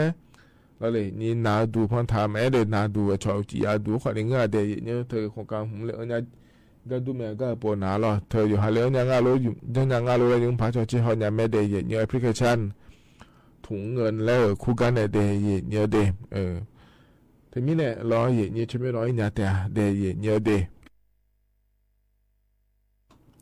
เฮนะรองาขอบอย่างข้ามาเหมือนเนี่ยเราทำซ้ำมาดีข้าหนุ่มเหมือนดาราแต่เราอย่างเงี้ยดานะรอเนียวเฮนะข้าหนุ่มสอเกล่างาเล่จะกะกะดาเนี่ยบีซีบีกะเล่ก่อนเนี่ยข้าหนุ่มสอแต่มันก็ย้อนนอนหลุดน้อยเนี่ยไม่เดียเนียวเฮนะที่ก่อนเดียอันน่ะยี่ห้อพาเกเฮก็ก่อนจะกะกะดาเนี่ยอินยุ่มนะ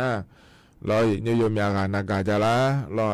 อินเทอร์เน็ตจาระงั้นเราอินเทอร์เน็ตของอินเทอร์เน็ตน่ามาเผยง่ายรอยินเยว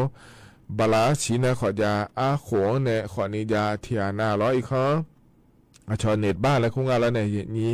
รออีกครั้งเรานี้อยู่เมืองก็ดูเดลแล้วอินเทอร์เน็ตยาวพามาเนี่ยเดิมอย่างฐานเนี่ยบิดาขอนิจอเธอมีเนี่ยรอยินเยวครับอย่างโฮโลแกรมมีอะไรหรอเธอมีเนี่ยเดย์เนี่ยเดย์ทกาเนี่ยอีเดเนี่ยผู้มาจานะขอนี้อยู่หาชอผู้มาได้เงี้ยชอขอนี้จ่อแล้วเราอยู่หาเยนี่ได้เงี้ยชอขอนี้จ่อที่อ่านเฟซบุ๊กผู้มาจามีเนี่ยเฟซบุ๊กปาเงี้ยเจดอนขอนี้จ่าแล้วงานเทยเนี่ยเดย์ย้อนพาเกลอย่างไงเจเนี่ยหรอย้อนพาเกลเห็นนะขอนี้เฮไลน์ผู้มาเบอร์อยู่นะเบอร์ยี่ห้อยขาแต่เงี้ยชอมันง่าชอไลน์กลุ่มและขั้วขอนี้จ่างานเนี่ยอย่างนี้รอไล่กลุ่มและขั้วเธอทิก้านะขอนี้ทีมาทีว่านะเอาไว้อายาขอนี้จ่อหยอกมุดดูโลแล้วรอเนี่ยเหมือนกันขอนี้ชอที่เขาโลกลุ่มแล้วเอาไว้อายากันที่เขาเลยจ่อโลแล้วกันแท้หน้าไล่กลุ่มมันละขั้วเงี้ยช่องเงี้ยรอเนี่ยที่อานาเบอร์รอเลยนี่ก็ไล่กลุ่มละขั้วมาจ่อหางหยอกหยองเงี้ยเกิดยังไงเจเนี่ยยกจะมาเจ๊งเงี้ยรอไล่กลุ่มละขั้วเหงาเชี่ยจ่อเนี่ยเห็นน้องสิญญามาโลเฮก็เฮอะไรก็อะไรเฮโลจังเลยมาดูโลเงี้ยเลยอะไรเนี่ยอาชอบมามือจีเกอเดี๋ยวดูเกอรอเนี่ยเงยมาเงยแล้วนั่นมาสีขอเนี่ยเราเลยไล่กลุ่มเราคุยนะช่วงหาอยู่หาเทียเขาในหัว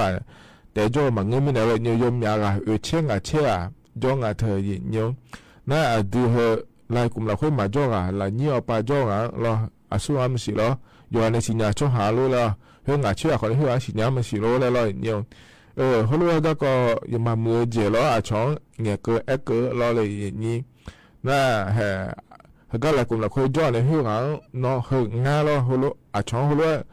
น้องเป็นเขารู้เกิดงานเจเลยเล่นเนี่ยเนี่ยเล่นนะย่อปลาบาเดยเนี่ยอ่ะช่องจะดึงเงี้ยเกิดแล้วบังอ่ะเธอเนี่ยน่าบังเธอแต่บางเรื่องอ่ะเดี๋ยวเนี่ยเดี๋ยวขอยังเดี๋ยวเนี่ยที่หัวมาเจนี่สตาขอตีเจเนี่ยหนีมูบ่ามาเจนี่เดี๋ยวเนี่ยเดี๋ยวเธอไม่เนี่ยเราอินว่าออนไลน์เอาไปยมยากะเกิดไม่เนี่ยเนี่ยเฮืองานเฟซบุ๊กอะไรเฮืองานอะไรงั้นเลยงั้นเจียโบเจียจังขอเราเจียมาบ้าแล้วเกิดแม่เนี่ยเธออาลีเขาเนี่ยอาบัวก็เกาะไม้งั้นเจแล้วก็ยุ่งยามยานี่มอแล้วไลน์เอาไปแต่บางเรื่องเฟซบุ๊กปาขอนี้งั้นเดี๋ยวเนี่ยเดี๋ยวเฟซบุ๊กปาขอนี้ที่อ่านแล้วอาลีเฮือเขาเนี่ยอาบัวเฮือเห็นเนี่ยเนี่ยเธอน่าจะไม่เห็นที่เขาเลยจ่อยอะไรไม่ใช่เลยเนี่ยอาบัวเฮืองาอาลีเขาเลยจะนั่งอะไรแล้วไม่ใช่อาลีเฮืออาบัวเขาเลยจะนั่งอะไรแล้วไม่ใช่แล้วเฟซบุ๊กเราคุยเนี่ยเกิดฐานเนี่ยดอนฐานเนี่ยจะเราอาบ้ามาขอดอนเนี่ยแล้วเขาเลยยดูมาบ้านเนี่ยเราอาช่องยดูเลยก็งั้นเลยนี่เราบ้านมาบ้านเรานั่นมาสิเนี่ยเราบ้านน่ะบ้านเฮ้ยเราเฮ้ยเนี่ยอย่างงั้นเนี่ยนี่เราย่อบ้านน่ะคนนี้ตอนโน้ตจานเนี่ยเราจะขอได้เนี่ยคนนี้นี่เนี่ยเราเฮ้ยงานหาที่จะหัวแล้วงานเจแล้วเฮ้ยงานมีหัวแล้วงานเจมาสิเราเนี่ยเฟซบุ๊กไปดองเธอเฮ้ยมีงานแต่มอมาเงี้ยเฟซบุ๊กไปเราจะถ่ายอยู่กันนะหรือเอาหัวผ้าเมื่อในคนเนี่ยมองอย่างงั้นเองนี่ที่ไม่เนี่ยเราเนี่ยส่วนงานแรกก็เรามาเนี่ยอย่างนี้เนี่ยหรือว่าเปลี่ยนคนนี้เงือบผ่าคนเนี่ยอาช่องบีมเนี่ยก็ดูแล้วเขาลงมาจะอย่างงั้นเนี่ยเขาลงจะเนี่ยเราอยู่ช่องไหนก็อย่างนี้เกิดเราบูฮัวเราเนี่ยงั้นเขาลงมาจะเดี๋ยวเขาลงมาเงินเดี๋ยวแล้วเพี้ยนเนี่ยแต่โน้ตจะอีนะเราเนี่ยอดีตพอปีสองอ่ะเราเนี่ยอดีตเฟซบุ๊กไปลองอะไรดีตัวไม่เนี่ยงาเฟซบุ๊กไม่เนี่ยง่ายจีขอเดินยาแล้วมันเกินยังอยู่ห่างก็แต่เราเนี่ยจีมันง่ายขอเนี่ยช่วงงานเนี่ยเกิดแล้วอะไรบ้างมาคอยอยู่เลยบัวพ่อมาคล้องอยู่เลยเนี่ยเฟซบุ๊กเราเนี่ยเห็นอย่างเขาเรื่องงานเดียวแล้วมันสีแล้วอยู่เดียวไปดูนะบนดูนะขอเนี่ยอดีตช่องอยู่เดียวงานจีแล้วปีสองอ่ะเทียเนี่ยแล้ว那后来讲他ช่วยสะดวกแบบเดียวเนี่ยก็ให้ตัวคนนี้สะดวกแบบเราอย่างนี้มันก็ก็น้ำมันก็เดี๋ยวนั่นเนี่ยสะดวกเราอย่างนี้ทั้งนี้เนี่ยเขารู้ว่าก็กว่ามาตอนนี้เดี๋ยวเลยอย่างนี้งานเนี่ยอย่างนี้มาสิญญาเดี๋ยวจ่อน้าคนเนี่ยอย่าสิญญาพายเดี๋ยวแล้วเราเห็นน้าคนเนี่ยอย่างนี้ย้อนญาพายแล้วเราจะก็ได้เนี่ยบิสิบิกาเลยเดี๋ยวอย่างนี้เดี๋ยวไอ้เนี่ยเฮกันเนี่ยนะเราเนี่ยอย่ามาจู่ๆเจล่าเฮนะขอเนี่ยไอ้ชาติกันแล้วพอในบินหาดากันมาเดยเนี่ยเดนิมเจียก็พอในบินหาดาเฮก็นะอยู่เดลอโดนเนี่ยแล้วงาเทยเนี่ยล้อเฮิมพอไอ้ยามให้เจล่าร้อยบินหาดาเนี่ยไอ้ยามเจียนะเราก็อีมาเดยย้อนนะเราจีมือเดยเนี่ยเดเธออาคานุสอที่เขาหลวงงานเนี่ยอายุเฉมือนเนี่ยนาลีแย่หลานเนี่ยกูหลังเกินนี้แล้วพัฒน์จุลมาเดว่าอีมาเด我读他妈。说叫不得听那你说听那耶，那个什么用听说呀弟啊看了弄了呗，他说了没？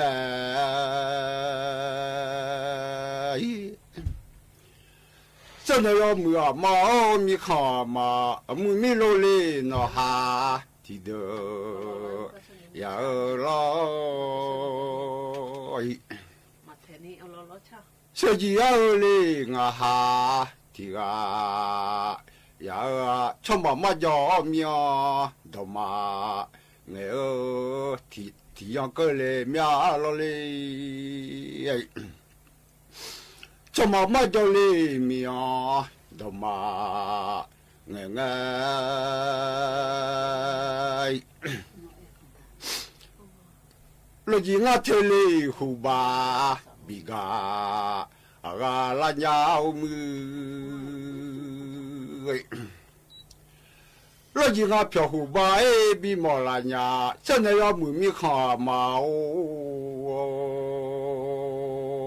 ลูกยิงเลยแหละงาโลทั่วมังมา งาชีไองายาโอยลีลางาดอขอมาเกอมาลีมีข้อดอกาวะฮอดอยอมมือแต่เลสมชีแล้วยิ่งมาชัดดอยฐานนาเลโอมือมาขี้อายาเลใจตาปาอากาลอยมาชาดอกเกลือเลเจ็บยำกาชาดอกนี่ไม่คนละชิกาเลวิสกิยาเลงาฮาทิกายามาทำเลือกที่จี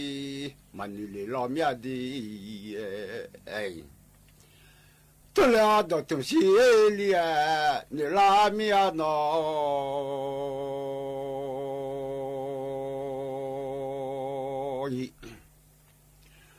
ดอกตัวจริงอะไรดอกมาจังสมทานอย่าลีล้อหอมยาลลีก็เสียสามียเสียงาฮาที่กาดีพอหนูยอพอมาโจเอนี่นุ่มลูกอาดูเลมีย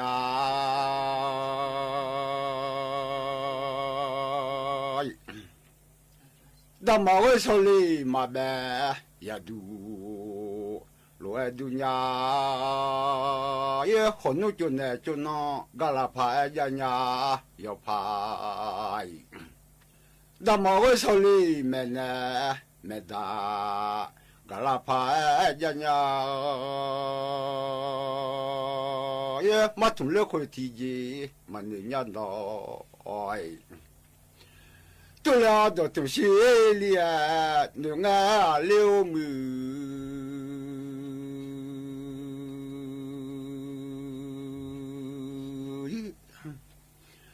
มีโลจอมาลีนาฮาที่เดยา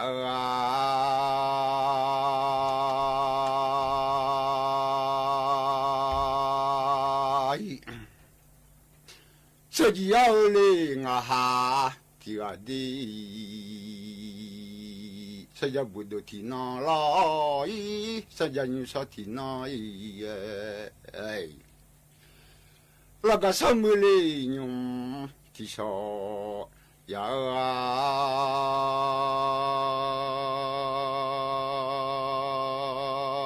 จะได้บามายอลาญาหุเซหุเซเลยาเลยาจีวันโอเลยอลามีอาลลียิ่งหุจัวยาเดโอเลบัชายยิ่งบัชหุจัวยาเลงงคือลาสมเนสกาเจลางเอามือบะมือดีเป็นมิสุสลีลุโซ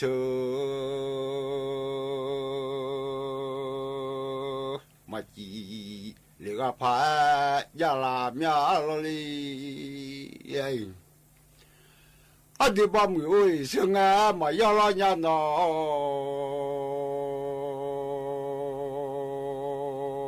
เดมือลอกคลีเชงมากา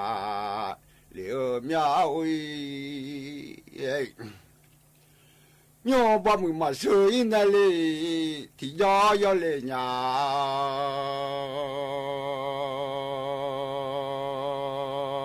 สุดๆบามือโอเลยข้าคนรออยู่เด้อโอเลยข้าคนรออยู่เลยเบียงตะเกมาเบียมาจีข้าคนรออยู่เบียงตะเกอย่ายอมมาจีมือเดี๋ยวมาพับอยู่ไงเลยพยายามมาอยู่มาเจเลยมือเดี๋ยวมาพับอยู่ไงพยายามมาเจลเลยเสียจียาเลยงาฮาที่กายา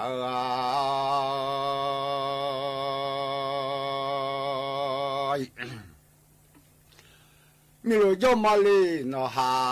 ที่เดือยาอดีตไงมายาสิเคยรอบางมือเอ้ยโยบางมือมาเสยนั่นนุ่ง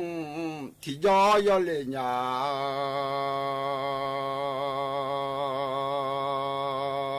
เดมือลอกคนเลยเชงมากาเหลียวเมียวมือเดมือมาใช่น่ะเสียจียาบากาเลเมียสจะบุดนิสอที่นั่นดีเราก็สมุยงที่สอวุยมีโลจมาลีนะฮะ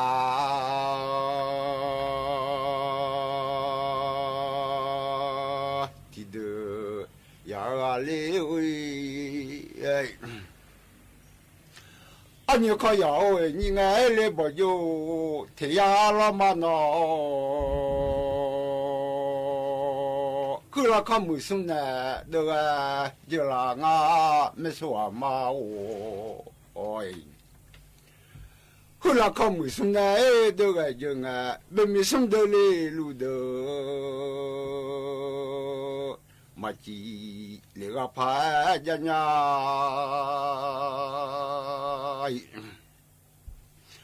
มีโลจมาลีนะฮะที่เดือยาชิคกี้พายเราหนูเอเลนี่ไงปัจเจอหมูยาเรามา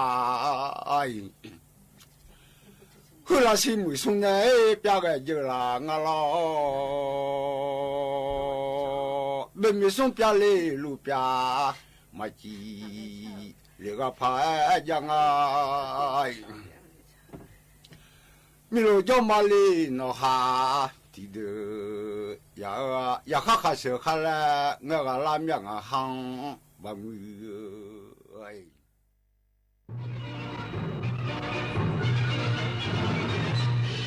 สถานีวิทยุกระจายเสียงแห่งประเทศไทยและเครือข่ายทั่วประเทศเสนอข่าวต้นชั่วโมงรู้เร็วรู้จริงเกาะติดทุกสถานการณ์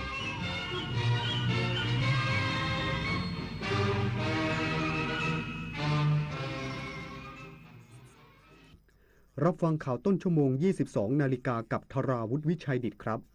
รัฐบาลเตรียมพิจารณาแผนลดภาระค่าเดินทางให้ประชาชนโดยไม่กระทบวินัยการเงินการคลังอีกสักครู่กลับมาติดตามรายละเอียดครับมูลนิธิอนุสรณ์หม่อมงามจิตบุรชัดในพระราชูปถัมภ์ขอเชิญร่วมงานวันหม่อมงามจิตบุรชัดบุคคลสำคัญของโลกงานสร้างเสริมคนดีมีคุณธรรมครั้งที่ 37 ประจำปี 2568 พร้อมพิธีมอบรางวัลหม่อมงามจิตบุรชัดบุคคลสำคัญของโลกและรางวัลสร้างเสริมคนดีมีคุณธรรมประจำปี 2568 ให้แก่ผู้บำเพ็ญคุณประโยชน์ดีเด่นวันเสาร์ที่ 18 ตุลาคมนี้ที่หอประชุมกรมประชาสัมพันธ์ซอยอารีสัมพันธ์คุณได้สิทธิ์กู้เงิน 300,000 บาทหากสนใจคลิกลิงก์นี้ได้เลยอย่าคลิกเด็ดขาดงานพาร์ทไทม์ออนไลน์งานสบายรายได้สูงอย่าเชื่อครับชีวิตจริงไม่มีใครคอยเตือนแบบนี้กลโกงอันแยบยลอีกมากมายของมิจฉาชีพโดยการส่งข้อความโทรศัพท์สายโทรเข้าหลอกส่งพัสดุรวมถึงแอบอ้างเป็นเจ้าหน้าที่รัฐป้องกันอาชญากรรมทางเทคโนโลยีด้วยการไม่โลภไม่ตื่นตระหนกกับข้อความชวนให้หวาดกลัวไม่หลงเชื่อใครง่ายๆรู้เท่าทันสื่อไม่ตกเป็นเหยื่อของมิจฉาชีพการกลับมาของการแสดงโขนมูลนิธิส่งเสริมศิลปาชีพจากวรรณกรรมเรื่องรามเกียรติ์ตอนสัตยาภาลีวานอนผู้กล้าหาญจะเกิดอะไรขึ้นกับพวกเขาสู่การแสดงโขนสุดยิ่งใหญ่โดยมูลนิธิส่งเสริมศิลปาชีพวันที่ 6 พฤศจิกายนถึง 8 ธันวาคม 2568 ณ ศูนย์วัฒนธรรมแห่งประเทศไทยเปิดให้จองบัตรได้แล้ววันนี้ที่ไทยทิกเก็ตเมเจอร์คุณเคยเป็นแบบนี้ไหมใช้เวลาอาบน้ำเป็นชั่วโมงเคยซื้ออาหารอย่างบ้าคลั่งแต่ก็กินไม่หมดจนเหลือทิ้งเคยซื้อเสื้อผ้าราคาไม่แพงแต่ซื้อบ่อยก็เคยหลงลืมที่จะปิดน้ำปิดไฟเมื่อไม่อยู่บ้านเคยเราอยากให้คุณหยุดกิจวัตรประจำวันที่เป็นการทำร้ายโลกช่วยกันรักษาและฟื้นฟูตั้งแต่เรื่องเล็กๆที่เริ่มได้ด้วยตัวเราอาจเป็นเรื่องใกล้ตัวที่สามารถทำได้ไม่ยาก นายกรัฐมนตรีหารือกระทรวงคมนาคมเกี่ยวกับการพิจารณาแผนลดภาระค่าเดินทางให้ประชาชนโดยกำชับต้องไม่กระทบวินัยทางการเงินการคลังนายอนุทินชาญวีรกูลนายกรัฐมนตรีและรัฐมนตรีว่าการกระทรวงมหาดไทยเปิดเผยถึงการหารือร่วมกับนายพิพัฒน์รัชกิจประการรองนายกรัฐมนตรีและรัฐมนตรีว่าการกระทรวงคมนาคมว่าได้หารือกันหลายประเด็นรวมถึงการลดภาระค่าใช้จ่ายด้านการเดินทางให้กับประชาชนซึ่งอยู่ระหว่างศึกษาความสมเหตุสมผลให้มากที่สุดและไม่ให้กระทบวินัยการเงินการคลังโดยยืนยันแนวทางการช่วยเหลือค่าเดินทางจะเกิดขึ้นแน่นอนเพื่อประโยชน์ของประชาชนขณะที่นายพิพัฒน์กล่าวว่าแผนการลดค่าเดินทางให้ประชาชนจะมีการตั้งคณะกรรมการขึ้นมาศึกษาข้อมูลและจะมีหน่วยงานที่เกี่ยวข้องมาดูแลจะดำเนินการช่วยเหลือในรูปแบบใดได้บ้างและควรช่วยเหลือที่อัตราเท่าใดเพื่อให้ประชาชนได้ประโยชน์สูงสุดนางอังคณานีลภัยจิตกล่าวในการประชุมพิจารณาร่างรัฐธรรมนูญย้ำว่ารัฐธรรมนูญต้องยึดโยงกับประชาชนนางอังคณานีลภัยจิตสมาชิกวุฒิสภากล่าวในการประชุมร่วมรัฐสภาในวาระเรื่องด่วนพิจารณาร่างรัฐธรรมนูญแห่งราชอาณาจักรไทยแก้ไขเพิ่มเติมฉบับที่พุทธศักราชว่าสาเหตุที่มีการเรียกร้องให้มีการแก้ไขรัฐธรรมนูญเนื่องจากรัฐธรรมนูญฉบับปี 2560 เป็นรัฐธรรมนูญที่ประชาชนไม่มีส่วนร่วมในการร่างผู้ที่ได้รับการคัดเลือกให้ร่างรัฐธรรมนูญมาจากการคัดเลือกของบุคคลเพียงไม่กี่คนจึงเป็นรัฐธรรมนูญที่ขาดการยึดโยงกับประชาชนที่ผ่านมาประชาชนมีความพยายามขอแก้ไขรัฐธรรมนูญน่าเสียดายที่ร่างรัฐธรรมนูญทั้ง3ฉบับมีที่มาจากพรรคการเมืองมีการพิจารณาแต่ร่างรัฐธรรมนูญฉบับประชาชนไม่สามารถนำเข้าสู่กระบวนการพิจารณาของรัฐสภาได้ทั้งนี้ในการร่างรัฐธรรมนูญรัฐสภาต้องยืนอยู่บนหลักการที่สำคัญคือการยึดโยงกับประชาชนทุกกลุ่มเปิดกว้างการอบรับความคิดเห็นที่แตกต่างหลากหลายให้ประชาชนมีส่วนร่วมตลอดกระบวนการจัดทำรัฐธรรมนูญและกรรมาธิการร่างรัฐธรรมนูญต้องทำงานอย่างมีอิสระมีประสิทธิภาพโปร่งใสทั้งนี้รัฐธรรมนูญที่ดีต้องเป็นรัฐธรรมนูญที่ทำให้ประชาชนทุกคนสามารถอยู่ร่วมกันได้บนพื้นฐานความเท่าเทียมธนพร ปรุณฤทธิ์รายงานตำรวจภูธรภาค 7นำร่องติดตั้งกล้องวงจรปิดระบบ AI ยกระดับมาตรการดูแลรักษาความปลอดภัยรอบเขตพระราชฐานวังไกลกังวลจังหวัดประจวบคีรีขันธ์พร้อมเตรียมขยายผลไปยังแหล่งท่องเที่ยวในเขตเทศบาลนครหัวหินพลตำรวจโทพิสิทธิ์ตันประเสริฐผู้บัญชาการตำรวจภูธรภาค 7โดยระบุว่าบริเวณเขตพระราชฐานวังไกลกังวลถือเป็นพื้นที่สำคัญดังนั้นตำรวจภูธรภาค 7จึงได้เปิดตัวนวัตกรรมกล้องวงจรปิดระบบปัญญาประดิษฐ์ AI เพื่อเสริมประสิทธิภาพการทำงานด้านการรักษาความปลอดภัยบริเวณวังไกลกังวลหรือไกลกังวลหัวหินโมเดลโดยสามารถวิเคราะห์ภาพจากกล้องวงจรปิดแบบเรียลไทม์เพื่อตรวจจับพฤติกรรมหรือวัตถุต้องสงสัยโดยอัตโนมัติเช่นการบุกรุกพื้นที่ห่วงห้ามการตรวจจับอาวุธหรือการระบุตัวบุคคลตามบัญชีเฝ้าระวังเพื่อตรวจสอบใบหน้าที่เชื่อมต่อกับระบบฐานข้อมูลของสำนักงานตำรวจแห่งชาติเพื่อให้เจ้าหน้าที่สามารถรับรู้และตอบสนองต่อสถานการณ์ได้อย่างทันท่วงทีครอบคลุมพื้นที่โดยรอบวังไกลกังวลโดยมีจำนวนทั้งสิ้น24กล้องโดยจะขยายผลออกไปยังแหล่งท่องเที่ยวในเขตเทศบาลนครหัวหินและสถานที่อื่นๆในเขตรับผิดชอบของตำรวจภูธรภาค 7เพื่อดูแลความปลอดภัยประชาชนและนักท่องเที่ยวต่อไปธนวัฒน์วงศ์วิริยะวณิชสวท.ประจวบคีรีขันธ์รายงานจบข่าวธราวุฒิวิชัยดิษฐ์อ่านรับฟังข่าวครั้งต่อไปเวลา 23 นาฬิกาครับติดตามข่าวที่นำเสนอไปแล้วได้ที่ www.thainews.prd.go.th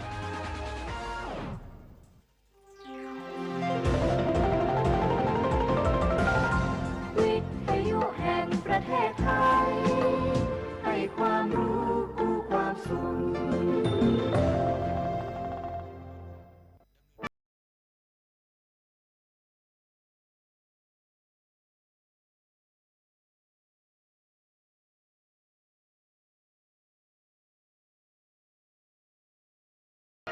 ด้วยความภาคภูมิใจในศาสตร์ของการดูแลสุขภาพของแพทย์แผนไทยสถานีวิทยุแห่งประเทศไทยร่วมกับโรงพยาบาลวิทยุแห่งประเทศไทยให้ความรู้คู่ความสุข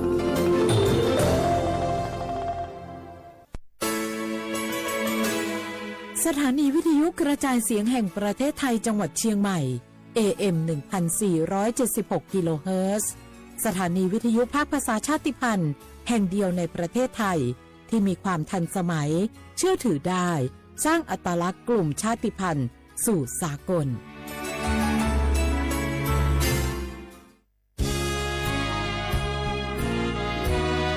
พระบารมีปกเกล้าเพื่อปวงชนชาวไทยจากพระราชกรณียกิจนานับประการที่พระบาทสมเด็จพระเจ้าอยู่หัวและพระบรมวงศานุวงศ์ทรงทุ่มเทพระวรกายทรงงานอย่างไม่เหน็ดเหนื่อยเพื่อประโยชน์สุขของประสบนิกรจากโครงการหลวงสู่การพัฒนาแหล่งน้ำส่งเสริมการศึกษาและด้านสาธารณสุขที่มุ่งเน้นการพึ่งพาตนเองและการพัฒนาอย่างยั่งยืนทุกย่างพระบาทคือการทรงงานทุกพระราชดำริคือพลังแห่งการพัฒนาเพราะประชาชนคือหัวใจของแผ่นดินร่วมเสริมสร้างความรักในสถาบันหลักของชาติโดยสำนักงานประชาสัมพันธ์ที่ 3 กรมประชาสัมพันธ์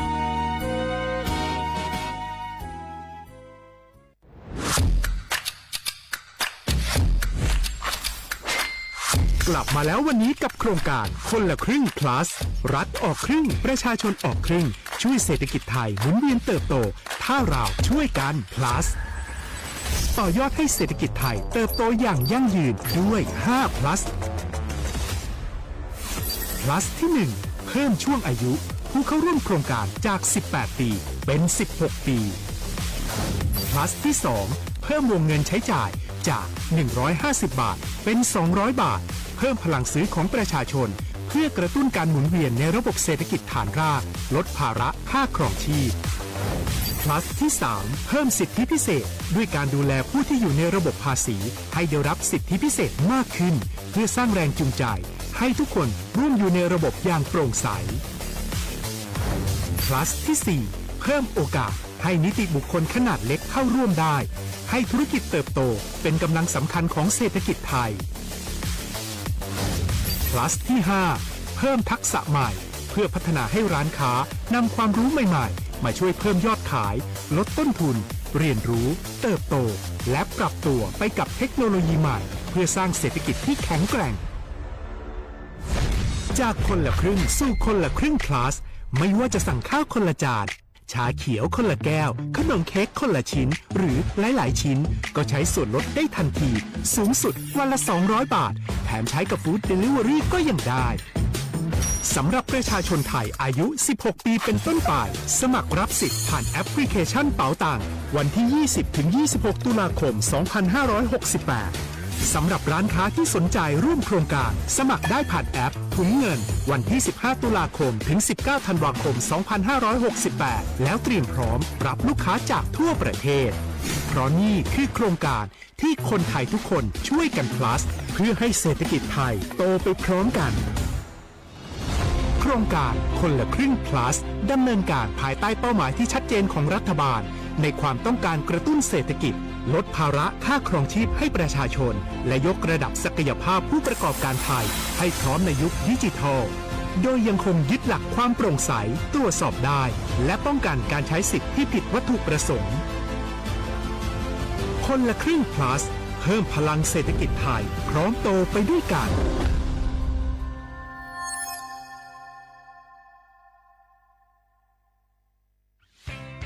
เส้นทางสายหมอกที่สวยที่สุดในเมืองแพร่กำลังรอทุกคนไปวิ่งด้วยกันครับทุกก้าวของคุณคือพลังของลมหายใจชวนเพื่อนชวนครอบครัวมาวิ่งฝ่าสายหมอกเพื่อโรงพยาบาลแพร่ในวันอาทิตย์ที่ 7 ธันวาคม 2568 บริเวณลานกิจกรรมหลังวัดพระธาตุช่อแฮมาร่วมกันส่งต่อพลังแห่งความดีเพราะทุกก้าวของคุณช่วยต่อชีวิตให้กับผู้ป่วยในโรงพยาบาลแพร่สมัครได้เลยวันนี้แล้วไปวิ่งด้วยกันในวันอาทิตย์ที่ 7 ธันวาคม 2568 พบกันบริเวณลานกิจกรรมหลังวัดพระธาตุช่อแฮนะครับ คุณผู้ฟังคะทุกวันนี้มิจฉาชีพมาในรูปแบบใหม่ๆมากมายที่เราอาจคาดไม่ถึงผมเนี่ยก็เคยโดนมิจฉาชีพโทรมาบอกว่าเป็นเพื่อนสนิทแล้วขอยืมเงินโชคดีนะที่เพื่อนคนนั้นอยู่ด้วยกันกับผมเลยรอดหนูก็เพิ่งโดนโทรมาบอกว่าเป็นตำรวจบอกว่าหนูมีคดีเกี่ยวข้องกับยาเสพติดแล้วก็ต้องโอนเงินไปเพื่อเคลียร์คดีโชคดีที่ตั้งสติแล้วก็ตรวจสอบก่อนไม่อย่างนั้นเงินเก็บหนูคงหายหมดแน่ๆเลยหากมีคนอ้างว่าเป็นเจ้าหน้าที่หรือให้โอนเงินอย่ารีบเชื่อต้องตรวจสอบข้อมูลกับหน่วยงานโดยตรงห้ามโอนเงิน เงินหรือให้ข้อมูลส่วนตัวเด็ดขาดและอย่าลืมนะคะว่าถ้าหากพบข้อความหรือโทรศัพท์แปลกๆให้แจ้งเจ้าหน้าที่ที่สายด่วน191หรือ1599เพื่อช่วยกันป้องกันและหยุดยั้งมิจฉาชีพค่ะร่วมด้วยช่วยกันเฝ้าระวังภัยรู้ทันมิจฉาชีพเพื่อความปลอดภัยของทุกคนด้วยความปรารถนาดีจากสำนักงานประชาสัมพันธ์ที่ 3 กรมประชาสัมพันธ์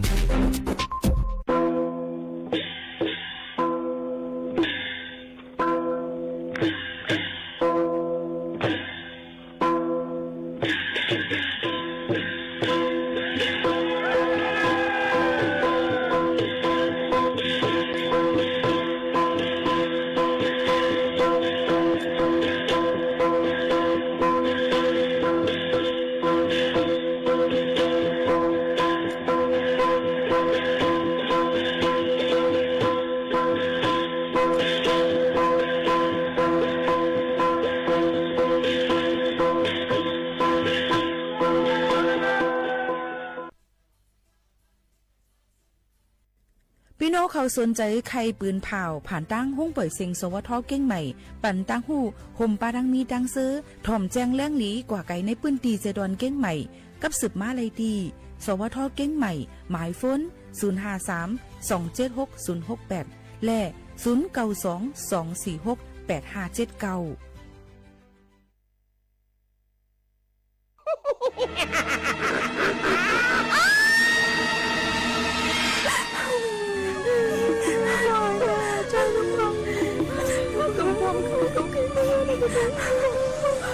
ลงกำให้จ้าจังไหน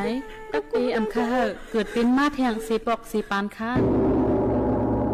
ลองการดูสลึกก่อวดก่อกำจึงหนังลิ่งเลียนกันพามเอาโตส่งกันลองยอบตีขังกันลองอาถรรมะได้ใครเฮ็ดกลย้อนเฮ็ดการขายตูแหล่ลองขีนิกเป้กินผู้ข้ามเมืองเข้ามาเฮ็ดการเจอไหนไล่ว่าเป็นการกล้าขายก้นขายเอาสู้เจ้าไหนเป็นก้นก็อันจังใจปันก้นเจอเหลือดไม่ทุกข้าเขาอยู่แล้ว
สิ่งกองมองคือสื่อลายอำวอดวา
เหมือซุงค่าเหมือซุงพี่น้องผู้ยินถ่อมเสียงใต้ตั้งเสียงกูก็กูก้นค่ะทบกันตีเนอตอนการห้องปล่อยเสียงสวทเก้งใหม่ AM 1476กิโลเฮิรตซ์ค่ะพบทบจอมกันกูวันพอถึงมาข่าวยาม10 โมงถึง 11 โมงกลางเนอกลางค่ำอยู่จอมขาวหมูขาวนวลสุภาวันเชื้อสารวินเป็นอุ้ยก็อุ้ยแซ่พ่อแม่ปีน้องๆเขาจอมกันดีห้องปล่อยเสียง AM 1476กิโลเฮิรตซ์จำกันที่ไหนค่ะตอนต่างในวันเมื่อในถึงมาในวันอังคารที่14เดือนธันวาคม12แห่งปลาย25ปีไต้2แห่ง1ปากปลาย19ปีก็จะ1แห่ง3ปากปลาย87คู่ถึงมาเหลือน11หลวง7คำในวันเมื่อในสีอยู่จอมขาวสุภาวันเชื้อสารวินโมขาวนุ้นเป็นอุ้ยก็อุ้ยแซ่พ่อแม่ปีน้องๆเขาหับถ่อมจอมกันในตอนการเฮาขาดตีไหนจอมกันในนั่นค่ะถ่อมอยู่ที่เลยตั้งไหลอุโอตรงตักจอมกันไหลในนั่นค่ะเฮาขาก็ตีคัดเจอใส่เฮียงเอามาฝากตอนจูถึงพ่อแม่พี่น้องเขาหนังหือบ่ติมีลองตั้งเฮอหลีเสอ่อนต้อนเสเก่านั่นเนี่ยค่ะเฮาขาก็คัดเจอเอามาฝากตอนจูถึงพ่อแม่ปีน้องๆเขาอยู่ในนั่นค่ะย่ำพองตะเหลียวค่ะฝากฟังไว้ปันจะเจออันอยู่หลายๆตีหลายๆตั้งเตจางเฮ็ดเฮอมีเตจาง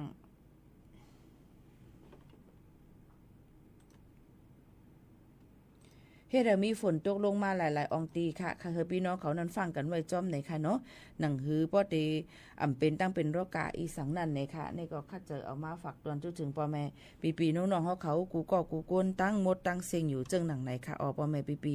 น้องๆเขาค่ะก็เพื่อนั้นแหละเนี่ยค่ะลองตั้งเจ้าไหนคัดเจอเอามาฝากตอนจุถึงกันเสในนั่นค่ะเขาข่าวก็ค่ะเฮอพี่น้องเขานั้นฮับผู้กู300,000เปิงหนังหือป้อเตหลีนั่นในนั่นขนาดนอพี่น้องเขาค่ะก็ฝากไว้ปันเจ้าหนังไหนเสในนั่นค่ะยังติมีเทียงในนั่นค่ะหลายตีหลายตั้งก็ฝนตกลงมาเยอะก็ปะไว้ฝนตกลงมาอยู่ติเขาในข้าวกัดให้หลุดหลอมด้วยถึงลองป้ายอยู่ลีกันจ้อมในนั่นค่ะอ๋อพ่อแม่ปีน้องๆเขาค่ะในก็ฝากตอนถึงกันค่ะมาถ่อมตัวในตอนการโครงการคนละครึ่ง plus กันพองในนั่นค่ะพี่น้องเขาค่ะตอนในย้ำพองแต่เหลียวก็เปิ้นก็เตเปิดบันตื้อตั้งตอนตาเดลงเซ็นสายไม้ในนั่นค่ะเนื้อวันที่20ถึงวันที่26ในนั่นค่ะเนาะพ่อแม่พี่น้องเขาค่ะก็บ่นั้นได้ลองตั้งอันนี้มันลำลองเนี่ยในนั่นค่ะเนาะก็ติมีศูนย์เลยศูนย์เป็นเตไลอยู่กาฮือหลาก้นอันมีอาศัก16ปีขึ้นเนอในค่ะเป็นก้นมีสัญชาติไทยมีวัดไว้เต็มทนในนั่นค่ะตอนตาก้นเมืองไทยในนั่นค่ะเนาะเยาก็ลองตั้งเจอไหนมันก็เต็มมีตอนตาเพราะว่าก้นอันได้จ่ายขวัญอันนั้นก็เลยยืนภาษีนั่นในค่ะเตเลยรับ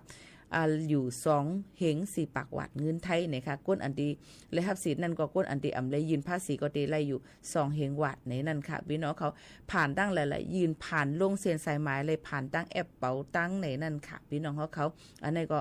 อยู่หลายๆองตีหลายๆอันเปิ้นก็ได้ปันเจอแต่เอาวันที่29เลิน10กว่าแต่ว่าถึงวันที่31นั่นในค่ะเนาะก็เปิ้นนั้นแหละเฮาข่าวก็ได้เลยด้วยว่าเฮาข่าวใจได้จังหือพองในค่ะเกี่ยวกับไปลองเพราะว่าก็ซื้อน้ำเราสุราในใจอำไลค่ะเนาะโครงการคนละครึ่งพลัดในค่ะเยาก็ซื้อที่สลากกินแบ่งรัฐบาลจังได๋ก็อำไลในค่ะเฮาก็รู้เลยด้วยว่าปักปึงปรสีอันเปิ้นตำวางไว้นั้นมีไว้จังหือพองจังหนังไหนค่ะเนาะเยาก็เสียงดังเกณฑ์ดังย่ำเต็มจังได๋มันก็ติลงเส้นสายหมายไว้นั่นค่ะเนาะก็มาฝากตอนจนถึงพี่น้องเขาให้ได้ยินถ่อมจ้อมกันในตอนการเฮาค่ะดีในจึงหนังในข่าวพี่น้องเขาค่ะหรือใจถ่อมด้วยเพียงความหวานหูถูกใจกันจงขึ้นมาอุบมาโอ้จ้อมกันแทงกำหนึ่งว่าเดี๋ยวมีลองตั้งจึงหือแทงในนั่นค่ะเอาพี่น้องเขาค่ะสืบหรือใจถ่อมด้วยเพียงความหวานหูถูกใจกันกวนจงมาอุบโอ้จ้อมกันแทงกำหนึ่งว่าจึงหนังในข่าวเอาพี่น้องเขาค่ะ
คนสองก็ไปตามเส้นเดียวตายจะง่ายขอกระหือก่อคนหนึ่งก็ไปตามสองเส้นในมันหยาบนาไปเสลอตั้งสองเส้นในเป็นอันจะจับตั้งสองอันตีไล่เลือกไปดังเลอดังเลอดังเลอพองมือหายเลยพองมือตื่นปันเฮอปนพรโทเยาควยกะวายสิดับเจอก็ติดติดนองอยู่สาวหางลีใจตีคอยเปินสองปีเลน้องยังเหมือนกันอำทุกลีเป็นจังเข้าหาผู้ตีแค่ทางตั้งและความก็อำตอบเลยตั้งวันหรือก็อำปองเลยเอ็นอำใจก็อำขาดเลยก็หักใจก็อำผาดเลย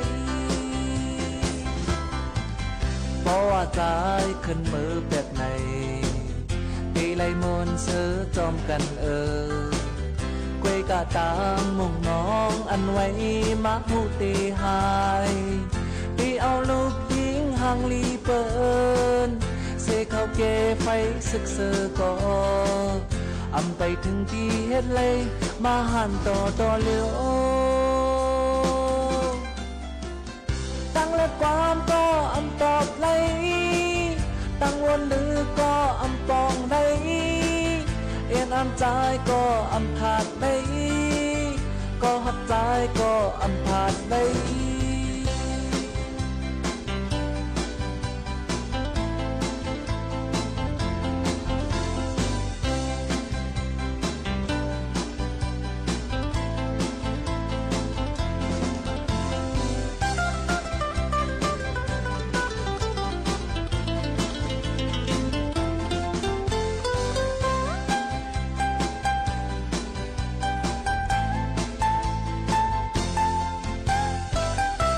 สองก็ไปตามเส้นเลียวหลายจะง่ายขอกระหือก่อคนหนึ่งก็ไปตามสองเส้นในมันหยาบนาไปเสลอตั้งสองเส้นในเป็นอันจะตั้งสองอันตีไล่เลือกไปดังเลอดังเลอดังเลอพองมือหายเลยพองมือตื่นปันเฮอปูนพรโทเยาควยกะวายสิดับเจอก็ติดนองอยู่ชาวหางลีใจที่คอยเปินสองปีเลน้องยังเหมือนกันอำทุกลีเป็นจังเข้าหาผู้ตีไทยทางตั้งและความก็อำตอบเลยตั้งวันหรือก็อำปองเลยเอ็นอำใจก็อำขาดเลยก็หักใจก็อำผาดเลยตั้งและความก็อำตอบเลยตั้งวันหรือก็อำปองเลยเอ็นอำใจก็อำขาดเลยก็หักใจก็อำผาดเลย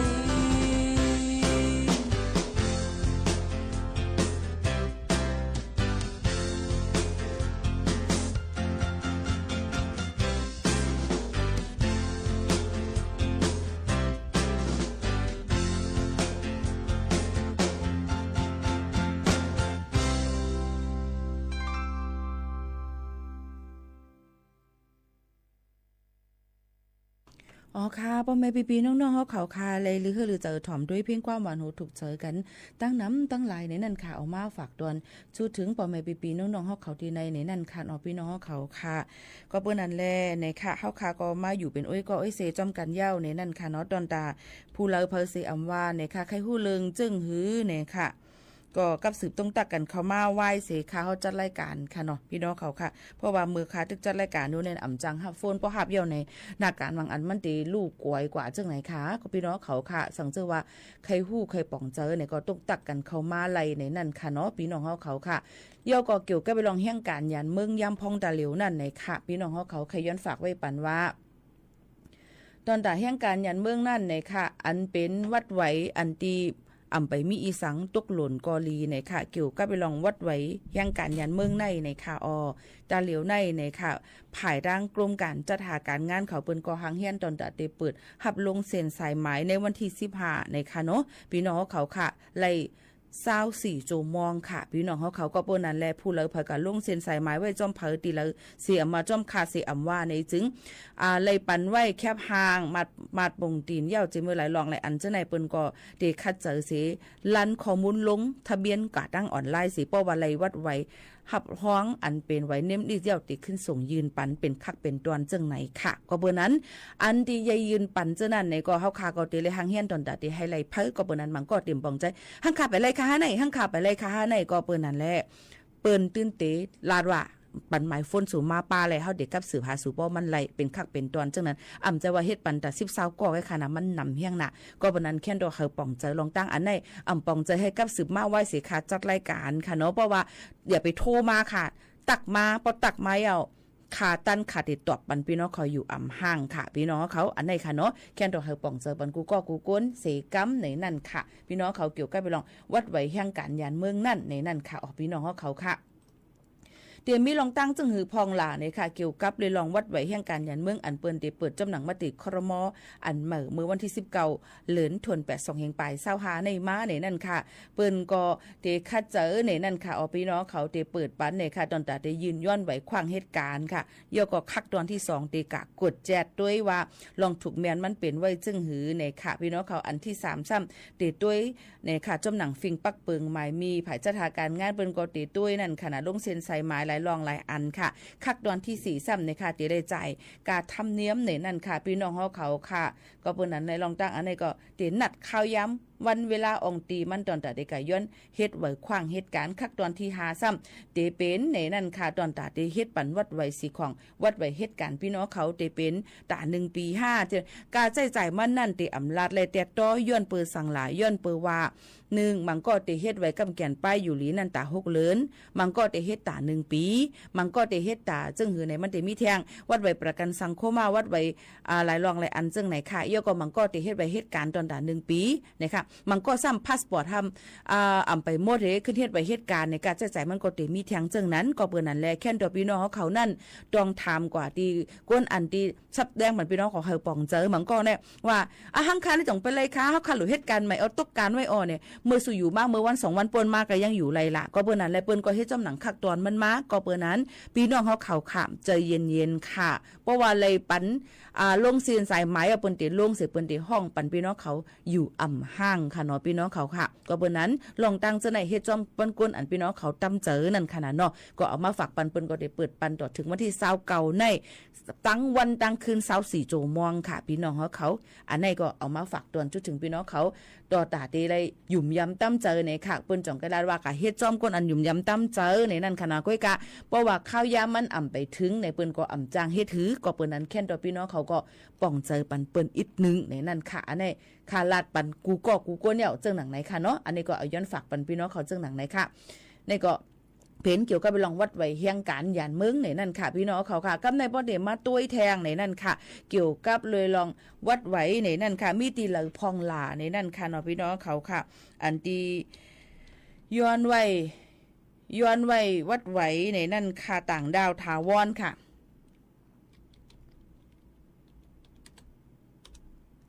จ่องใจค่ะพี่น้องเขาค่ะมันเต็มีจุ้มจะเจออันมาอยู่เศร้าถังตั้งมึงจึงไทยไรหึงยาวหึงว่าหึงนั่นไหนนั่นค่ะเอาพี่น้องเขาค่ะ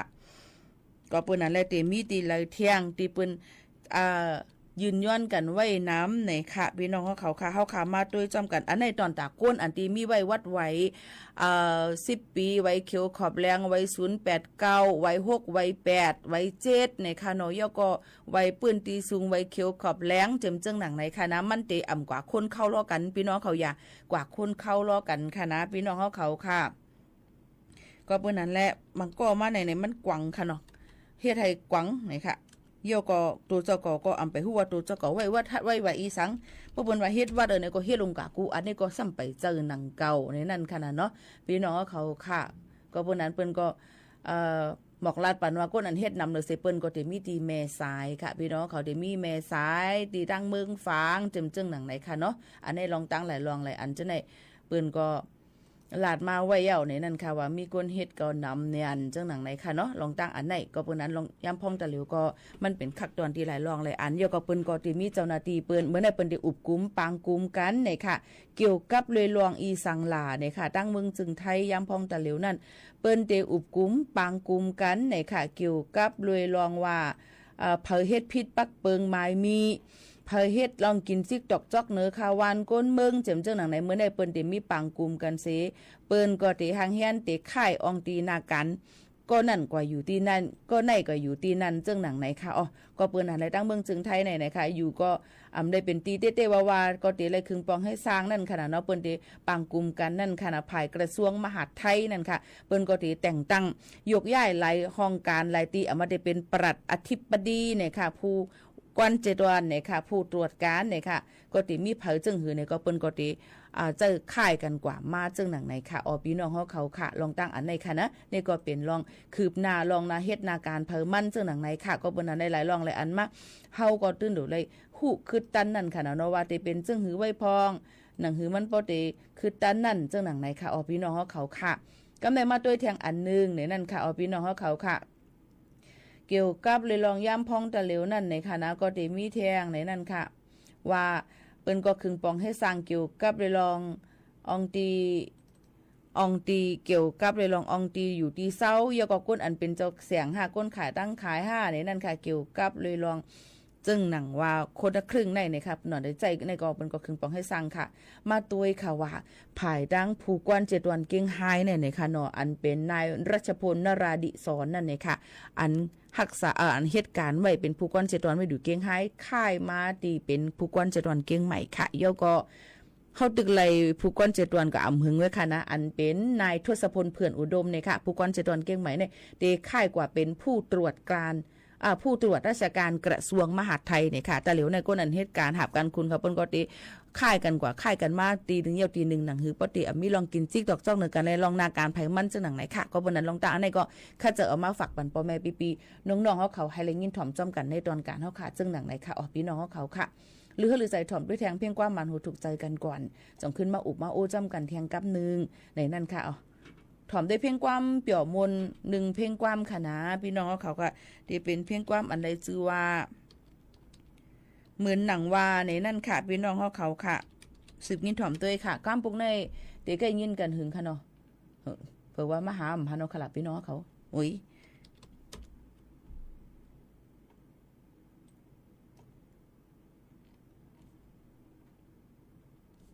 หายอยากไว้ค่ะเนาะก้นติดลง Facebook เขาเจมเจในก้นเลยลง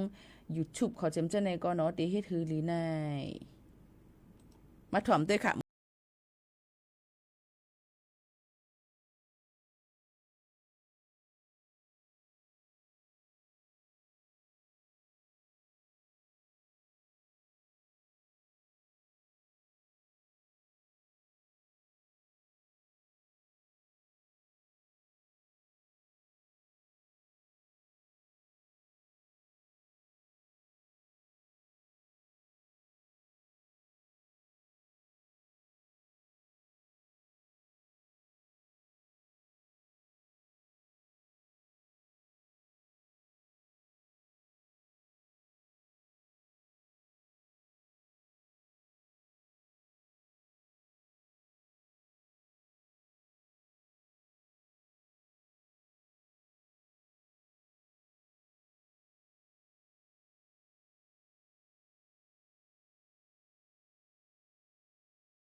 ได้ยินถอมเพ่งความข่าวใจก่อนค่ำห้องไว้เหมือนหนังว่าเนี่ยค่ะเป็นความเก่าขึ้นเอาห้องเชียงใหม่ค่ะเนาะมาถอมในตอนการเฮาขาดตีนในเนี่ยค่ะสังเกตผู้เพิ่มเติมจังหือในรายย่อยยามมันกักมาในข้อความเนี่ยค่ะเนาะปีหมู่ข่าวนู้นก็เด็กค่ะเจอขึ้นมาตอบปันพี่น้องเขาอยู่ในค่ะที่ถึง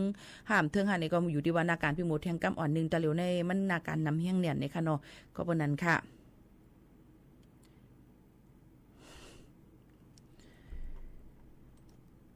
คือจมพี่น้องเขาเตียว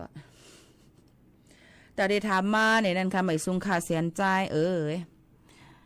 น้องหนุ่ยกับปันแต่เหลือได้มันกับปันITค่ะเนาะเพราะว่าเฮาคาเดตุ้ยหันแค่พังเปือนบางก็ในเป็นแค่พัง AI 5เป็นแค่พังอันเตียในแค่นตัวตุ้ยหลีๆกว่าในค่ะเนาะพี่น้องเขาค่ะสิได้มาอันบ่เตรียมไว้ว่าอันนี้AI นี่ก็เฮ็ดเหมือนเต้เนาะในนั้นค่ะบางปองมาค่ะได้เตรียมว่าจังนั้นก็ปานนั้นแหละพี่น้องเขาค่ะแต่ที่ต้องถามอีหยังเปิ้นในนั้นโดยก่อนค่ะจงบ่ได้มีข้าวยามมาตอบปันกูสำชันเปิ้นกูข้อความหือในนั้นค่ะเนาะย้อนบ่ว่าในตอนการเฮาค่ะที่ในก็คัดเจอเอาข้าวยามอันมีกาคันเสมาอุบมาโอจอมพี่น้องเขาเที่ยงนะคะ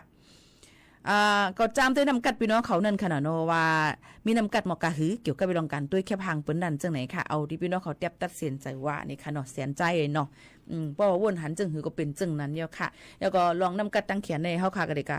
เมกันอำไลนั่นขนาดไหนมันก็ตีวนกับตอนหนังสังไปวนกวนเนาะใครยังวนเหมือนกันค่ะเนาะมันก็วนว่าลีมันก็วนว่าจ้าเนี่ยค่ะก็เปิ้นนั่นแหละเอาจังกว่าเคเข่งน้ำกัดเผามันก็บนนั้นตอนตาตัวเจ้าเก่าจะเป็นก้นมีน้ำกัดนั่นตัวเจ้าเก่าตาบุเคเข่งไปเคเข่งตัวเจ้าเก่าให้ไรก่อนก็บนนั้นแหละง่ายค่ะแค่พังอันต่างนั่นอะไรเป็นแค่พังอัน AI เฮ็ดท่าอันใดเป็นจึงหือในอยู่ที่พี่น้องเขาอย่าค่ะเพราะว่าแทบตัดจึงหือในก็มันก็ตีก้นก็ตีปองว่าน้ำกัดพี่น้องเขามีจึงนั้นนะคะมันเป็นการลับผายน้ำกัดก้นเฮาค่ะเที่ยงเหมือนกันนะคะนะก็บนนั้นแค่เนาะ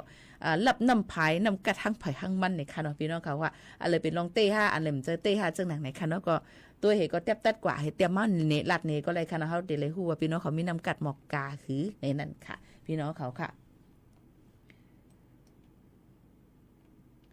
ค่ะกำในเฮาค่ะก็มาตุ้ยแทงในนั้นค่ะเกี่ยวกับไปลองย่ำพองตะเหลวนั่นเนี่ยค่ะเนาะเปิ้นก็สิหังเฮียนกันไว้ในนั้นค่ะลองตีกว่ามาไปแล้วก็เข้าย่ำลือเฮือหลายวัน3วันทัดกันจึงหนังในนั้นค่ะบางทีก็บางก้นก็สิออกเข้าตั้งกว่าต่างที่ต่างๆในนั้นค่ะแล้วก็ย่ำพองตะเหลวก็เปิ้นก็เปิดเฮอลงเส้นใส่หมายตอนตาก้นอันเฮ็ดวัดใหม่กันนั่นเย้าในนั้นค่ะพี่น้องเขาค่ะก็ตัวมาเสกำในค่ะน้อยยก็คึงปองให้สร้างจำหนังนางการตีบุญพรพี่น้องเขามีไว้นั่นกำเร็วในนั่นค่ะก็มาฝากตอนจุดถึงกันกูก้นค่ะใครฮู้ลองสังเขาค่ะต้องถามกว่าไรอ้อมหนังอองตีเดียวค่ะใครฮู้นั่นในค่ะนะอยู่อำลีกินน้ำหวานโดยเลยกายดยาที่ห้องยาค่ะเคียวเจ็บก็กะที่หาหมอยาไผ่เคียวค่ะเนาะเพราะเคียวเจ็บกับหาหมอยาไผ่ต้องเจ็บต้องแก้นได้ก็มันก็ติอ่ำหายก็วันนั้นใครเลยสั่งใครฮู้สั่งโดยเลยฮู้ให้แม่นลองแม่นตั้งมันก็ติเป็นตื้อตั้งอันลีตอนตาพี่น้องเขาจึงหนังในค่ะค่ะหรือใจถ่อมด้วยเทียงเพียงกว่าหวานหูถูกใจกันก่อนส่งขึ้นมาอุบมาโอ้จ้ำกันกว่าแทงกำนึงค่ะ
ในค่ะเนาะอยู่จำกันในตอนการเฮาคาที่ในกูวันข่าวยาม10 โมงถึง 11 โมง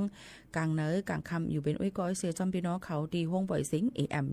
1476กิโลเฮิรตซ์จำกันที่ในนั่นค่ะมาถมได้ข่าวเงาเฮียงการเมืองโฮมตุ่มเมียนมาถูกส่งขึ้น90ก่อนั่นยาซึกมันห้องกว่านี่ค่ะห้องการฝ่ายทัดก้นเข้าเมืองลาวากาตี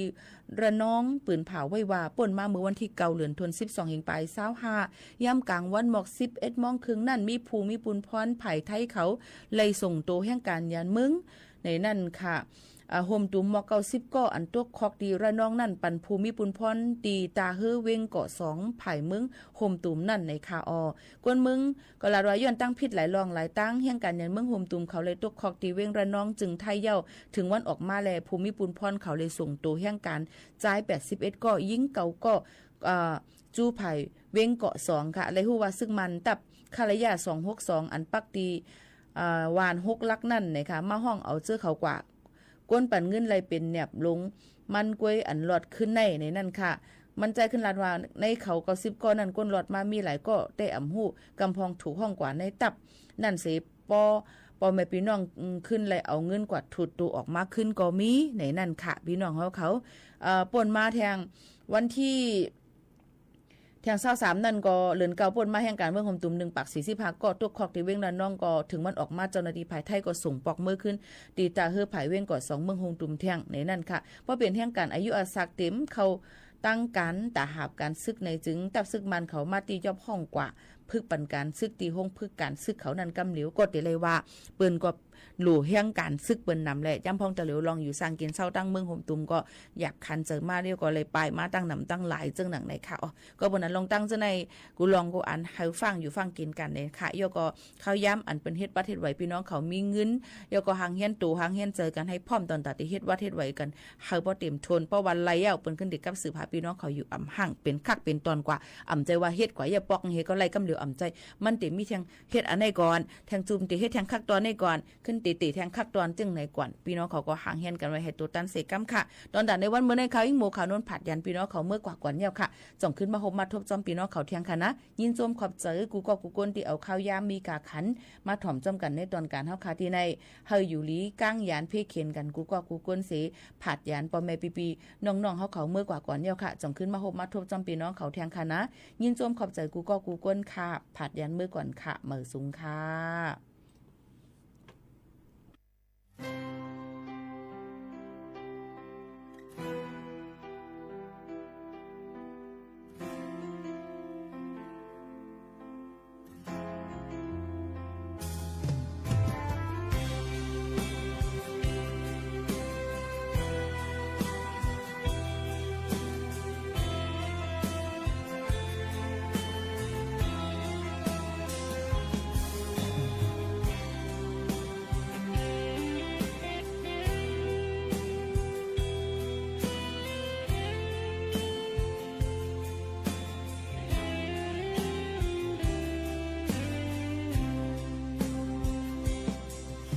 เต็มทนกูลองปันมือเลยเกา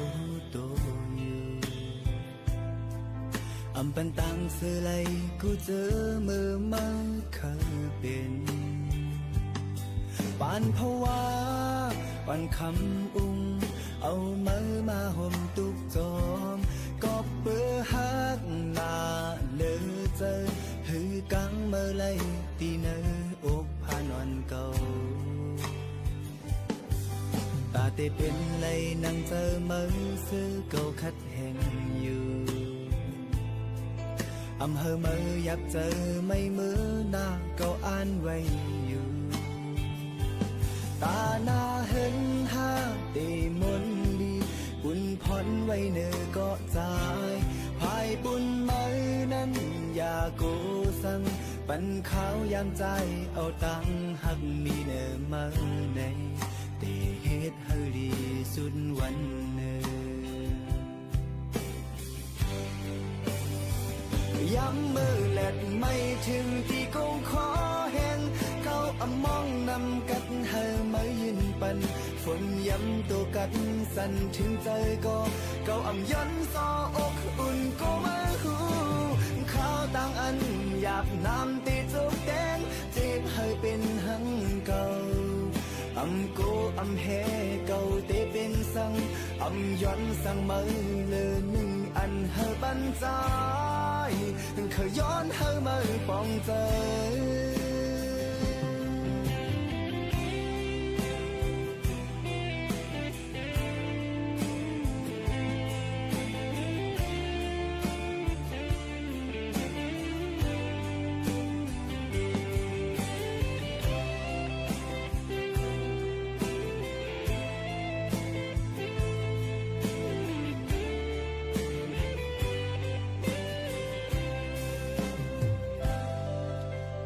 เป็นเลยนั่งเจอเมื่อซื้อเก่าคัดแห่งอยู่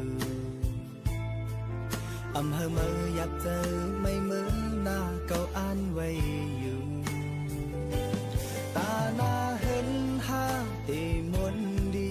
ปุ่นพ้นไว้เนื้อก็ใจภายปุ่นเมื่อนั้นอยากกูสั่งปันขาวยามใจเอาตังหักมีเนื้อเมื่อในเฮ็ดให้ลีสุดวันเนื้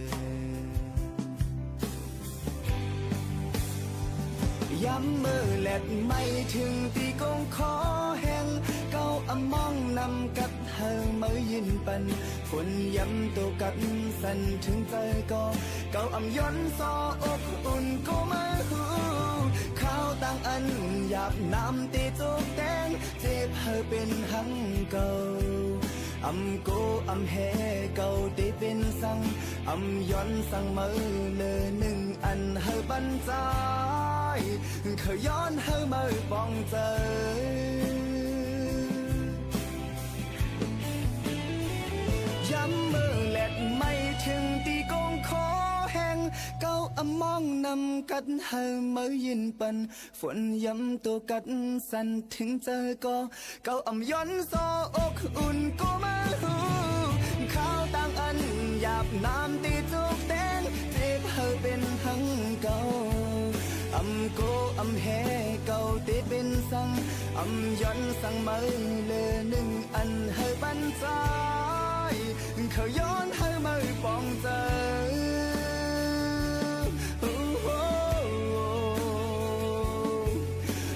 cô âm hè cầu tế bên sangย้อนสั่งเมื่อเลอหนึ่งอันเฮาบันใจจึงเขาย้อนเฮาเมื่อปองเจอ